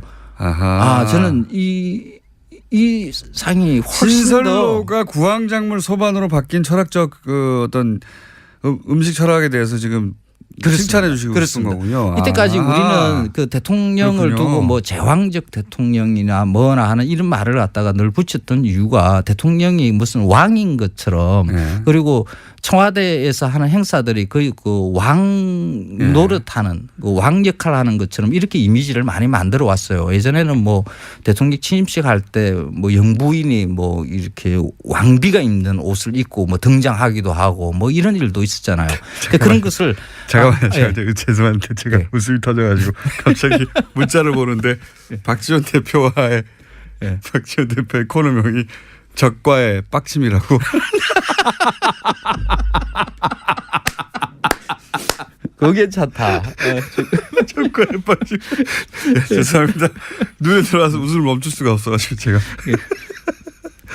무슨 얘기하다 말았죠? 구황작물. 자, 좋은 걸로 하고요. 자, 그다음으로 넘어가면 이거는요. 제가 일본은 독도새우였는데 서양 기자들이 트윗하거나 이런 거는 간장 얘기를 많이 했어요. 그 간장이 그 동양의 간장이 소스로 미국보다 더 오래됐다 역사보다 이런 거 트윗이 있었어요. 미국 역사보다 더 오래된 간장을 먹고 있는 미국 대통령 이런 거. 그러니까 미국인의 시각에서는 이제 그게 또 특이하게 보일 수도 있겠죠. 360년. 이게 360년 있다는 게 진짜 360년 동안 독에 들어있었다는 거예요? 계속해서? 그게다가 이제 그 간장이라 그러죠. 그 시간장으로 두고 거기에다 또 새로 담그는 간장에다가 또 옛날 간장을 더하고 새로 옛날 그러면 이제 진짜로 그러면 360년간 이어진 건 맞네요. 네, 맞습니다. 그렇게 놀랄만 하네요. 보통 그 집에서 보통 간장 담글 때 맛있게 만들기 위한 방법으로 이렇게 득간장을 쓰거든요. 그런 식으로 만들어진 그런 식으로 끊임없이 이어져 왔던 시간장 이 360년 전에 만들어진 거다. 그렇죠. 그럼 관심 가지면 하네요. 저는 그 청와대 만찬에서 가장 중요한 것은 그 구황작물 소반이라고 생각을 해요. 이때까지의 우리 대통령의 만찬들은 왕노릇을 하는 그런 음식이었던 만찬이었다 그러면 이제는 진짜 공화국. 민주공화국의 대통령으로서의 만찬이 모양이 잡힌 것이 아닌가. 그래서 저는 초대를 왜 못 받으셨어요, 근데? 제가 뭐 그게 그게 뭐 되나요? 뭐가? 각종 방송에서 그렇게 음식에 대해서 아는 척을 하시는데 만찬 행사에는 제가 좀 입맛이 까다로워요. 그런 만찬 자리에 가서 뭐 이게 맛 있다라고 이야기하는 것보다 맛없다라고 이야기할 가능성이 훨씬 더 높거든요. 혹시 뒷이야기는 들으신 거 없습니까? 전문가로서 만찬 뒷이야기. 아니 그건 없어요. 그냥 사진으로 보고 앞이야기도 없고 뒷이야기도 없고 그냥 신문 기사로 보셨군요. 네, 그래서 쭉 그림을 이렇게 사진 검색을 해봤어요. 그랬더니 그 사진에서 우리가 큰 의미 있는 장면을 그 독도새우 때문에 우리가 하나 놓친 것 아닌가. 다음에는 정말 좋은 시대에 우리가 살고 있구나. 알겠습니다. 공화국이다 하는 것을 확인하게 느꼈습니다. 다음에는 뒷이야기라도 하나 주워 와서. 알았습니다. 다음에는 좀 청와대 전화도 좀 해보고 뒷이야기 뭐 없나 이렇게 한번 확인하고 방송하겠습니다. 황교안 선생님이었습니다. 다음 주에 뵙겠습니다. 안녕.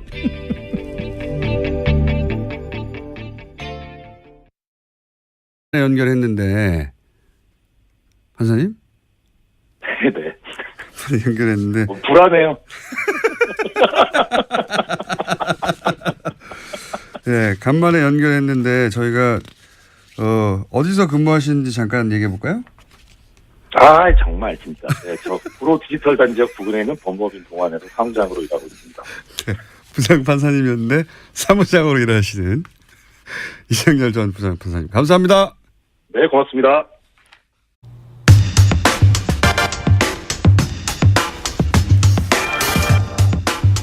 이제는 상영하는 극장이 하나도 없는 영화 저수지 게임에 또 그 얘기. 감동을 받고 농협 사건을 계속 하고 계신 분입니다. 더불어민주당 김현건 의원 나오셨습니다. 안녕하십니까? 예, 반갑습니다. 네. 좀 일찍 하셨으면 영화도 되고 좋았을 텐데 영화는 다 끝났는데 이제 끝난 다음에 계속 하고 있습니다. 그럼 예. 영화에도 한번 나가버렸을 텐데요. 예. 근데 그때 영화를 만들 때는요 아무도 관심이 없었어요. 사실 이 사건에 대해서. 주진희 기자하고 저만 관심이 있었지. 자, 내용을 간단히 요약하겠습니다. 다시 210억을 농협이 대출을 합니다. 캐나다 부동산 사업에. 그런데 이 돈을 다 날립니다.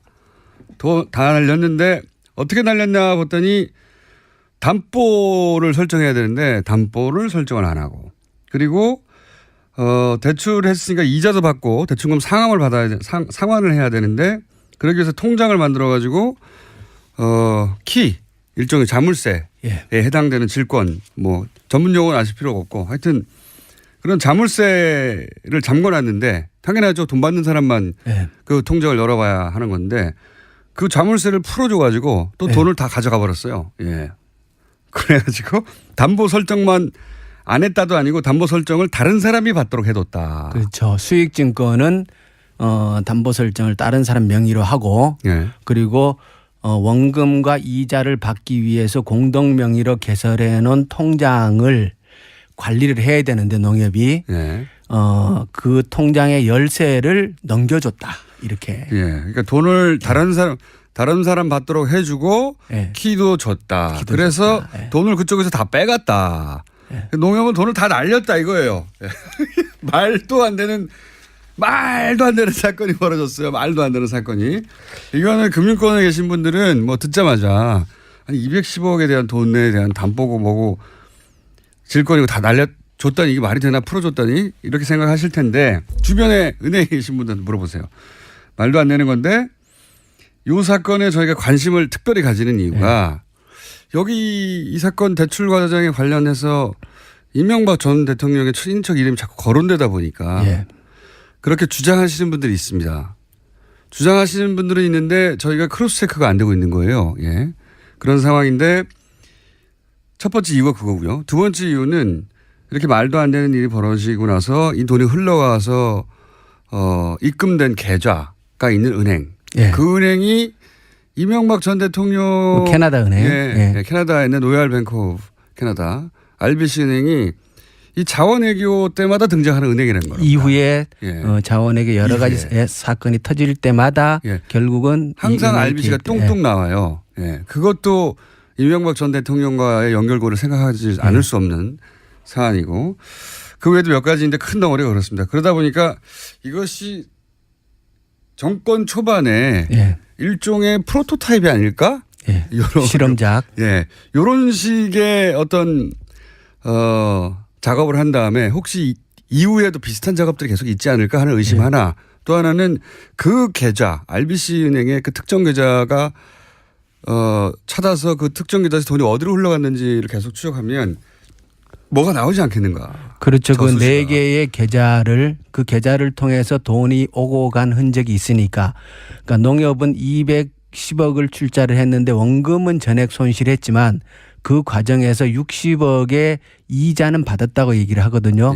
그 이자를 받은 통장이 그 네 개의 통장인데 그 네 개의 통장 번호를 제가 갖고 있으니까 이 통장의 거래 내역을 조회를 하고 어느 쪽으로 돈이 어떻게 빠져나갔는가를 추적하다가 보면은 이것이 특정인과 연계가 되어 있는지 아니면 단순히 사업 과정에서 실패에 의해서 돈이 소진된 것인지를 확인할 수 있을 것이란 얘기죠. 이건 캐나다하고도 공조를 해야 될 사안인 것 같고요. 그러니까 공적기관에서 수사를 해야 하는 사안인데 아직 안 하고 있기 때문에 저희가 하라고 계속 하고 있는 겁니다. 그렇죠. 이게 단순 투자 실패가 아니라 통장 번호도 갖고 있다고.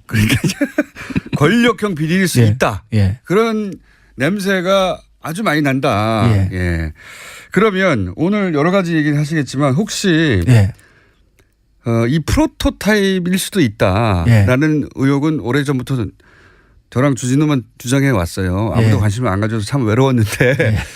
프로토타입일 수 있다. 유사한 어떤 투자 방식이 뒤에 나오는 거 찾아보신 거 예. 없습니까? 그 얘기 들어가기 전에요. 예.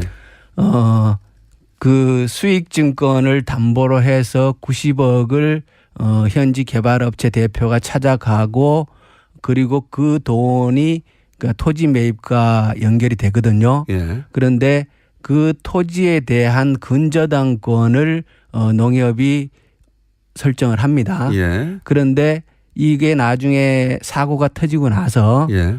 현지 조사를 가게 되는데 예. 그런데 근저당을 설정해 놓은 기관, 국내 기관이 예. 농협만 있지 않고 예.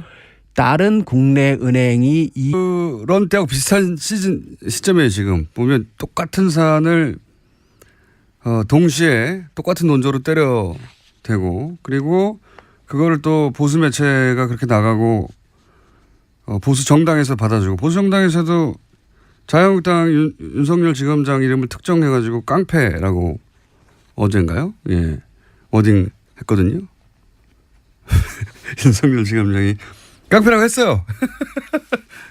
깡패라고도 하고 그리고 이제 그 종편에서도 계속 윤석열 지검장을 타겟팅해서 때리고 패턴이 굉장히 전형적인데 CBS 권영철 선임 기자에 따르면은 그 변창호 검사의 검사에서 한 지청장이 문무일 총장한테 너희들이 죽였다 외쳤다. 이 보도 자체가 사실이 아니라고 어제. 네, 뭐 그런 식의 이야기가 예. 나왔었습니다. 보도 자체가 사실이 아니다. 예. 그 보수 심지어- 매체에서 그런 거 예. 보도하고 있는데 뻥이다 그거. 라고 하는 CBS의 보도가 나왔죠. 예. 뭐 문무일 총장은 현재 그런 이야기 들은 적이 없다 이렇게 부인하고 있긴 한데요. 아니요. 그걸 네. 외쳤다고 네. 특정한 지청장도 있었어요. 그 지청장도 그런 말을 한 적이 없다라고 CBS 권영철 선임이자 CBS만 유일하게 그 보도를 했고 나머지 매체들은 그게 기정사실화돼서 지청장 누구라고 해서 계속 나갔거든요. 뻥이랍니다. 예. 여하간 타겟팅을 윤석열 지검장한테 의도적으로 하고 있다고 봅니다. 저는. 예. 이게 근데 제가 보기엔 거꾸로 검찰에서 윤석열 지검장을 보호해야 된다고 생각하는 게 사실상 일반 시민의 지지를 받은 최초의 검사예요. 검사가 언제 일반 시민들한테 박수 받은 적 있습니까? 사랑받고? 검찰 스스로 제가 보기에는 방어해야 될 사안이라고 봅니다. 예. 자, 하여튼 뻥이랍니다. 박수 쳤다는 거는. 제가 어제 나온 보도에 따르면 한 곳을 때리고 있다. 윤 지검장을 무너뜨리면 기본적으로 이 적폐수사 관련해서 드라이브를 멈출 수 있다고 생각하는 것 같아요. 현재. 예, 상징적인 인물이니까. 다음 순요. 네, 박근혜 전 대통령이 인권 침해를 당하고 있다라고 주장했던 MH그룹 기억하실 텐데요. 이들이 스위스 유엔 사무국에서 박근혜 전 대통령의 인권 침해를 비판하는 토론회를 열었습니다. 하지만 토론회장은 텅텅 비어 있었고요. 사람들이 거의 없었다라고 합니다. 그렇겠죠. 예.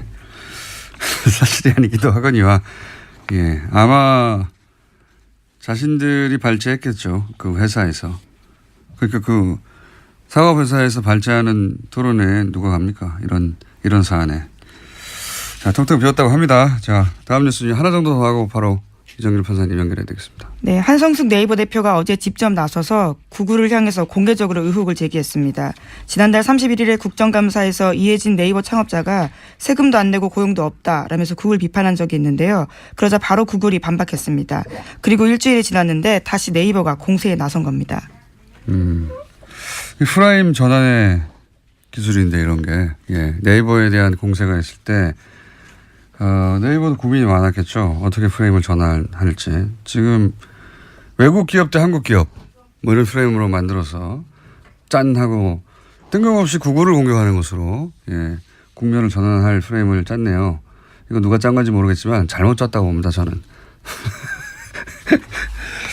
구글에 문제가 있다면 그건 그것대로 따지고 구글의 문제가 서로 있다 손치더라도 네이버 문제가 사라지는 건 아니거든요. 그리고 이렇게 스스로 이 대결 국면에 들어가서 뉴스를 제공할 필요가 없어요. 네이버 입장에서는 그냥 이 이슈가 등장하지 않는 게 좋은데 예, 스스로 이슈를 만들어 주고 있으니까 자, 이 싸움 가운데 네이버의 모순점도 또다시 뉴스거리가 되거든요. 예, 어제 7가지 문제나 제기했었는데요. 뭐 트래픽 비용, 검색 조작, 검색 알고리즘 이런 것들에 대해서 문제 제기했습니다.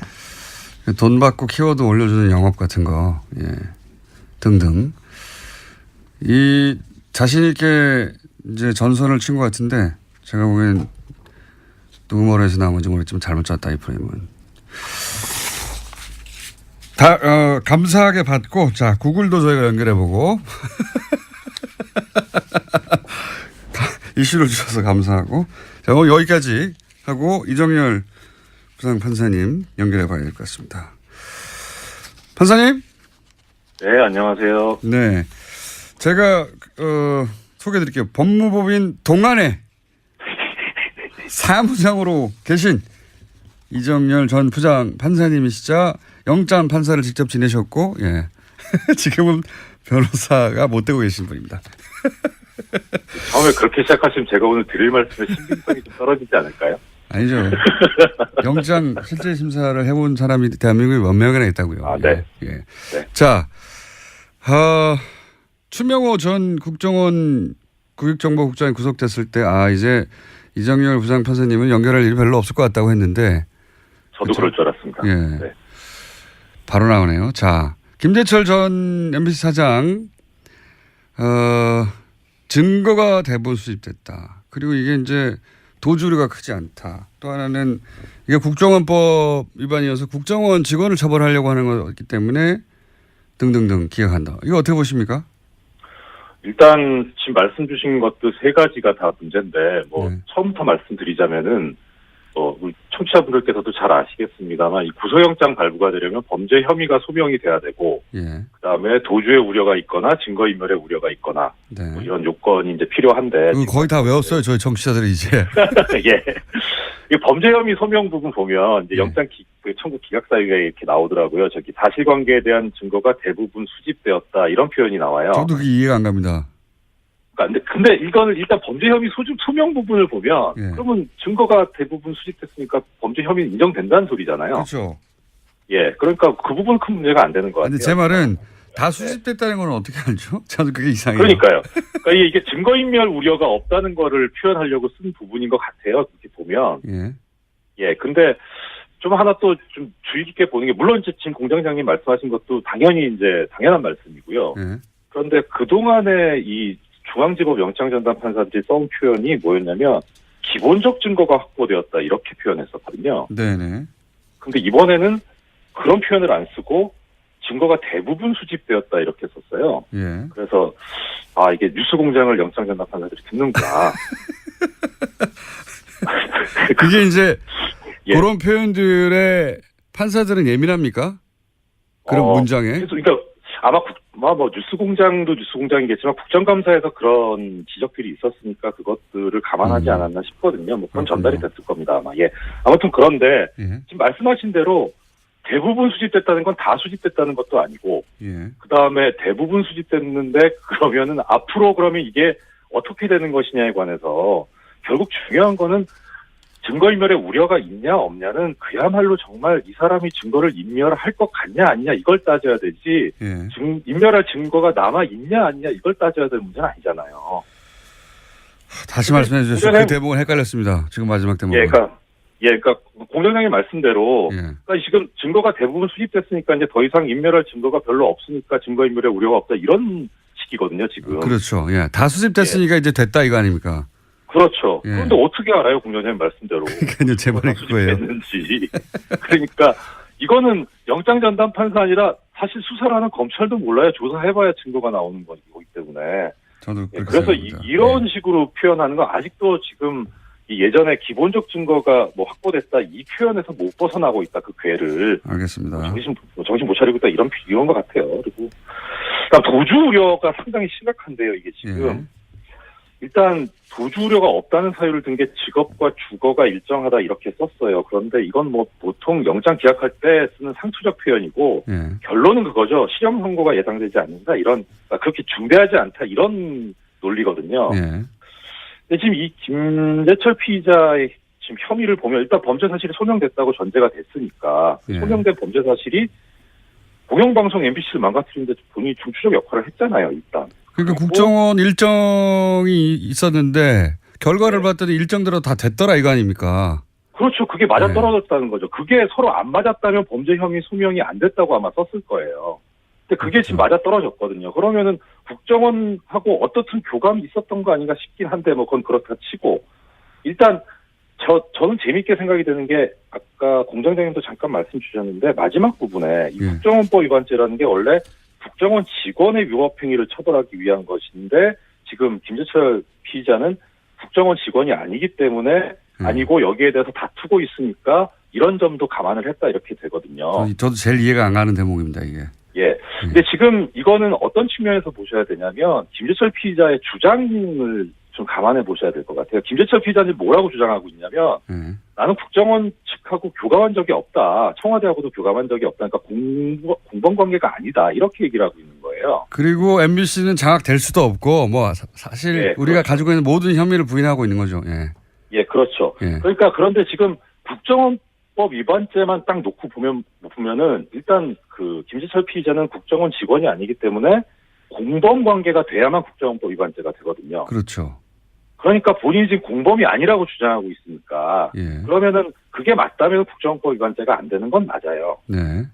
예, 그래서 지금 그렇게 주장을 한 것 같고, 근데 그게 법원에서 판단이 받아들여진 건데, 그럼 그렇다고 보면, 그게 맞다고 보면 무슨 문제가 생기냐면, 김재철 피의자는 그러면 국정원 지시를 받은 게 아니라, 예. 본인이 알아서 했다는 거잖아요. 알아서 다 했다는 얘기죠 여기서는. 그렇죠. 그럼 주범이고 수배죠, 이 사람은. 주범이고 수계. 그러니까 국정원법 위반죄가 안 되는 건 그렇다 쳐도, 그러면은, 이 지금 다른 혐의, 뭐, 업무방해라든가, 그다음에 이 노조 활동 방해한 거 이건 본인 수괴예요. 이건 실형 선고 해야죠. 이러면 도주 우려가 있는 거예요. 이렇게 되면. 그래서 이게 영장 청구 이번에 기각한 게 겉으로는 그럴듯해 보이는데 앞뒤가 안 맞아 버렸어요. 또 한 가지 앞뒤가 안 맞는 거는 말씀 듣다 보니까 공범이 아닌 것으로 본 문구라고 하셨잖아요. 이게 국정원법 위반인데 국정원법 위반의 공범이 아닌 것으로 봤다고 이제 그렇게 해석을 하셨는데 그러면 앞부분에 사실관계에 대한 증거가 대부분 수집됐다는 것도 안 맞지 않습니까? 그 말씀 제가 또 드리려고 했는데 먼저 말씀. 역시 예리하신 분장. 앞뒤가 안 맞지 않습니까? 예. 그렇죠. 이 앞뒤가 안 맞죠.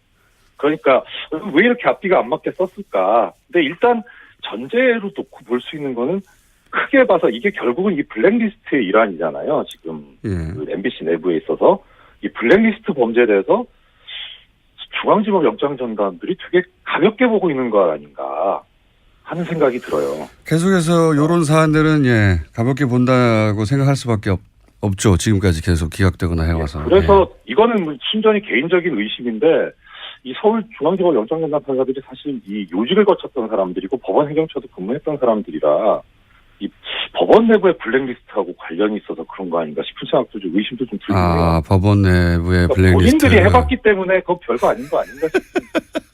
요거는 이런 생각까지 해야 되니 정말. 이거는 이제 부장 판사님의 이제 개인적인 추측입니다. 추측이고, 영장에 관한 해설을 보자면 앞뒤가 안 맞는다. 네, 그렇습니다. 이렇게 앞뒤가 안 맞게 쓰는 게 좀 이상해요. 알겠습니다. 자, 오늘 여기까지 하고요. 저희가 간만하기 위한 사건이다. 이런 거잖아요. 그게 이제 구속할 필요가 없다는 논리인데 이게 이해가 안 가요. 국정원 직원이 혼자 할 수 없는 혐의를 다투는 거 아닙니까 이게. 예, 실제로 다 공모했다고 적시되어 있습니다. 국정원 직원이 혼자서 MBC 가가지고 MBC 사장의 역할을 할 수 있습니까? 없잖아요. 이거는 반드시 MBC 내부자와 공모해야 되는 범죄인데 이런 논리로 기각하는 게 말이 되나? 이해가 안 되는데. 이정열 부산 판사님 짚어주시겠죠. 이건 잠시 후에 민의로 다루기로 하고 여하간 그래서 기각이 또 됐습니다. 도주의 우려가 없다. 증거가 대부분 수집됐다. 증거가 대부분 수집된다는 걸 어떻게 알죠? 판사가? 수사를 안 하는 사람인데. 네, 또 현재 상황에서는 김재철 전 사장 같은 경우에는 국정원 정보관과는 접촉한 사실 없다. 그리고 관련 내용 문건 본 적도 없고 들은 적도 없다라고 부인하고 있는데요. 전면 부인도 이게 사실은 구속의 사유 중에 들어갈 것 같은데 여하간 이건 저희 전담 해설 판사 있지 않습니까? 네. 그분 요새 할 일이 별로 없다고 하니까 다시 잠시 후에 연결하기로 하고요. 민의로. 자, 다음 뉴스는요. 네, 문재인 대통령이 인도네시아를 국빈 방문했고요. 오늘은 또 베트남으로 향합니다. 아펙 참석차 가는데 인도네시아에서는 특별 전략적 동반자 관계를 맺은 데 합의했습니다. 국내에서 이 뭐랄까요, 이 관련 보도 좀 웃겨요. 자국 대통령이 간 뉴스는 안 나오고 트럼프 뉴스만 잔뜩 나오더라고요. 예. 네. 뭐 미국, 중국 중요하긴 한데 자국 대통령이 국빈 방문한 것도 뉴스 아닙니까? 예. 한참 뒤에 나오는데. 이게 상대국이 이제 동남아시아 국가라는 점도 저는 영향을 미쳤을 거라고 봅니다. 국내 언론에. 우리가 이제 동남아시아를 굉장히 무시하는 경향이 강하잖아요. 예. 근데 인도네시아는 인구가 2억이 넘어요. 예. 세계에서 4번째가 그렇습니다. 아주 GDP 규모도 우리하고 비슷하고 바로 아래 정도. 아시아에 굉장히 큰 나라인데 우리 머릿속에 없죠. 우리 머리 지도에선. 예. 하도 서구 중심으로만 세계를 보는 데 익숙하다 보니까 이렇게 큰 나라에 가는데 우리 머리 지도에 없어요. 예. 근데 제가 이 인도네시아 관심 있는 대목은 뭐냐면 그 얘기 하려고 시작했는데 2014년에 조코 위도돈가 하는 대통령이 조코위로 불릴 거야 아마. 네, 현재도 대통령입니다. 예, 애칭이 조코위예요. 인도네시아에서 최초의 평화적 정권 교체로 탄생한 대통령인데 인기가 굉장히 높습니다. 그 나라에서. 원래 이제 식민지 겪고 여기도 식민지 겪었죠. 일본을 우리하고 비슷한 부분이 있어요. 군부 독재도 오래 겪었고 우리하고 비슷하죠. 예.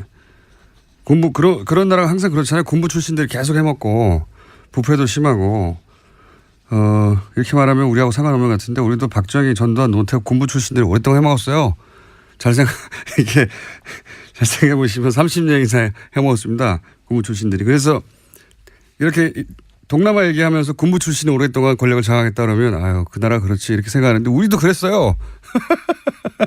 잘 생각해 보세요. 대통령을 바로 직전에 군인하던 사람들이 3번이나 연속으로 했습니다. 합치면 30년 정도 됩니다. 그리고 이제 그런 나라에서 소위 이제 있는 집 아들 여기도 마찬가지입니다. 친일파였던 사람들이 계속 해먹고 군부가 해먹고 거의 똑같죠. 그런데 최초로 목수의 아들이 당선이 된 거예요. 20, 30대가 나서가지고 엄청나게 지지해서. 그래서 현재 인도네시아 오바마라고 불립니다. 이 사람이. 인기가 높고 서민 대통령, 사람 중심. 키워드가 비슷합니다. 역사도 비슷하고. 여하간 이제 우리 언론도 좀 이 머릿속에 세계 지도 있는 그대로 좀 바꿔야 되겠어요. 세계에서 지도상으로는 굉장히 큰 나라고 인구도 2억 몇천만 명 됩니다. 세계 4위인가 그렇고 경제 규모도 굉장히 커요. 예. 트럼프 한번 보지 말고 아시아 연대도 중요하거든요. 예. 인식의 지평을 좀 넓히자. 호감도도 높아요. 그 나라에서 우리나라에 대한 실제 외환위기 때 일본 기업들은 다 빠져나갔는데 우리나라 기업 안 빠져나갔다고. 또 한류와 관련되어 있는 관심도 꽤 크다고 들었습니다. 한류는 그냥 저기 연예 정보지에서 다루면 되는데 정보 뉴스에서 이 나라 자체가 우리가 관심을 가지고 거꾸로 인도네시아도 우리한테 관심을 가질 만한 상호 유사한 역사도 가졌고 인식도 나쁘지 않고 인도네시아 언론을 보니까 아주 크게 다뤘던데 우리는 관심이 없어요. 자, 다음 순요. 네, 변창훈 검사 사망으로 국정원 댓글 수사 방해 사건을 두고 불거진 소위 보복 수사 논란에 대해서 검찰 내에서 반박 의견이 나왔습니다. 오늘 아침 한국일보가 전한 소식인데요. 댓글 사건의 피해자는 윤석열 개인이 아니라 국민과 국가다라는 겁니다. 서울중앙지검 관계자의 멘트로 인용된 이 보도는요. 소위 사법방해 사건 피해자인 윤석열 지검장이 이 사건 수사를 지휘하는 게 적절하냐라는 정치권 지적에 대한 반론 성격을 띠고 있습니다.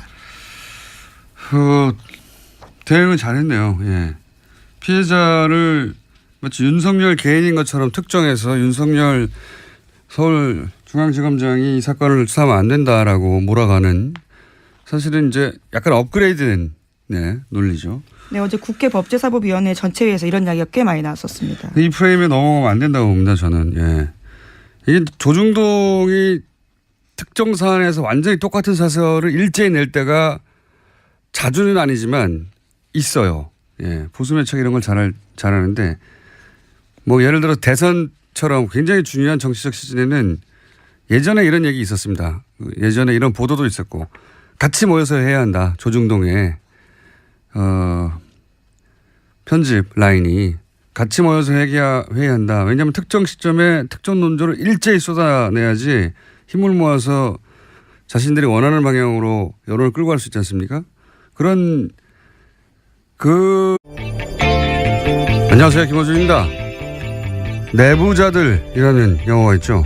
이 영화에 정치적 의도로 여론을 호도하는 언론 권력의 상징으로 이강희라는 가상인물이 등장합니다.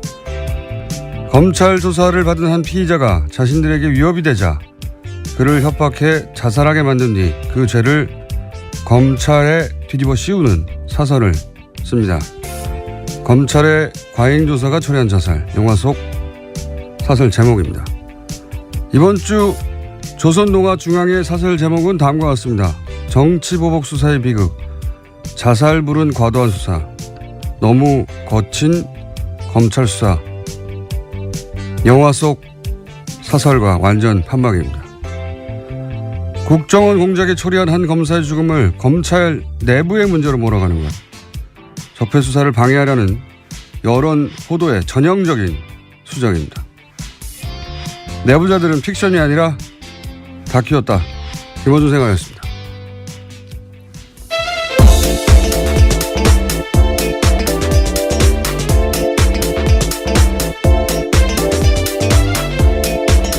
시사인의 김은지입니다. 내부자들 영화 봤어요? 네, 봤죠. 네. 똑같아요. 네, 저는 삼성 장충기 문자를 보고 나서도 정말 내부자가 픽션이 아니라 논픽션이다라는 생각했었습니다. 내용이 완전 똑같습니다. 예.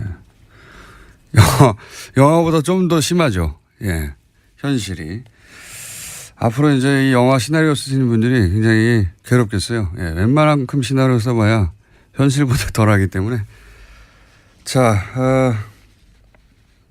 뉴스를 가볼까요? 예. 첫 번째 뉴스는 뭡니까? 네, 검찰 조사받았던 남재준 전 국정원장도 박근혜 전 대통령 지시에 따라서 특수활동비를 전달했다는 사실을 인정했습니다. 매달 5천만 원씩 특수활동비를 전달했다라는 건데요. 남 전 원장이 받는 혐의는 크게 세 가지입니다. 이와 같은 청와대의 특수활동비 상납, 또 화이트리스트 단체 지원, 국정원 대선 개입 사건 수사 당시에 수사와 재판을 방해했다라는 건데요. 우선은 상납 부분은 본인이 스스로 인정을 한 겁니다. 제가 어제 그랬지 않습니까? 예. 거물인 줄 아는 사람들은 자기가 거물로 취급되지 않는 상황에 가면 다 얘기한다고. 예. 자, 그런 말도 했죠. 대통령이 돈을 요구해서 치사하다고 생각했다고. 네, 굉장히 디테일한 이야기까지 했는데요. 박근혜 전 대통령이 먼저 국정원 특수활동비 떼어달라고 요구했다고 합니다. 뭐 자기 돈입니까? 따지고 보면 자기 돈도 아니에요. 뭐 자기의 몫으로 나온 활동비라고 생각했다라는 건데요. 이게 어차피 공작비였기 때문에 국정원장 특수활동비를 달라는 게 아니잖아요. 자기 돈도 아닌데 이 말도 이 발상도 웃기고요. 치사하다고 생각했다고 하는 거죠. 그렇게 생각했다 한들 그걸 또 가서 말하는 것도 웃기고요. 자, 육군 참모총장도 하셨죠. 예, 국정원장도. 출신입니다. 예, 국정원장도 하시고 대선 후보도 누가 추대한 게 아니라 자기가 스스로 나가시고. 예. 그래서 본인이 거물이라고 이렇게 생각하신 거예요. 대선 후보 아무나 나오는 게 아니거든요. 예.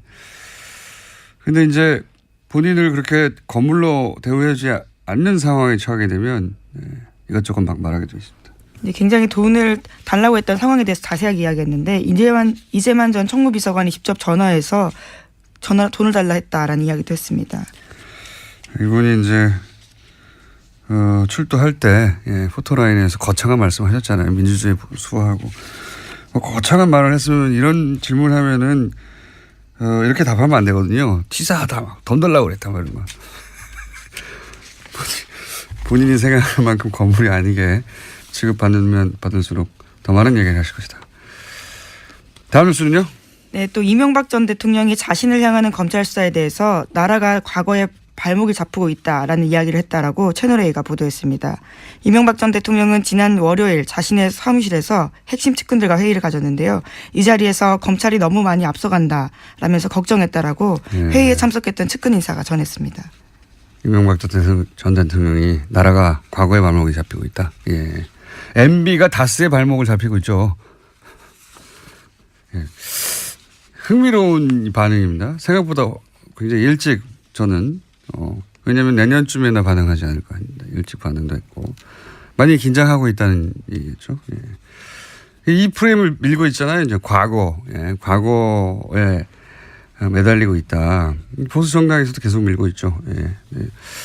안 통할 거라고 보고요. 실제 안 통하고 있고. 여기 엉뚱하게 안철수 대표가 이 프레임에 합승하면 안 되죠. 여기 갑자기 튀어나와서 전전 이렇게 하면서 합승했는데 누가 조언하는지 모르겠지만 예. 본인에게 도움이 안 될 거라고 봅니다. 자, 어쨌든 이명박 전 대통령이 직접 반응하였다. 예. 네, 또 이번 주 일요일에 중동으로 강연을 위해서 출국을 하는데요. 이때도 아마 기자들이 많이 찾아갈 것 같은데 어떻게 입장을 낼지가 주목됩니다. 제가 예언하죠. 안 냅니다. 자, 다음 뉴스는요. 네, 김재철 전 MBC 사장의 구속영장이 기각됐습니다. 서울중앙지법 강부영 영장전담 판사가 기각 사유를 다음과 같이 밝혔는데요. 사실관계에 대한 증거가 대부분 수집됐고 피의자의 직업, 주거 등에 대한 도망의 염려가 크지 않다라는 사실 등을 비춰보면요. 피의자를 구속할 이유와 필요성, 상당성을 인정하기 어렵다라고 밝혔습니다. 또 우리가 이정열 부장 판사님을 연결할 또 사안이 나왔네요. 앞으로 안 나올 줄 알았더니 이건 뭐 전문가 얘기를 들어봐야 되겠지만 일반인으로서 준법조인에 가까운 일반인으로서 보기에 제가 이해 안 가는 대목은 특히 이겁니다. 뭐 도주의 우려가 크지 않다는 것도 잘 이해 안 가지만 이게 이제 국정원법 위반인데 이게 국정원 직원을 처벌하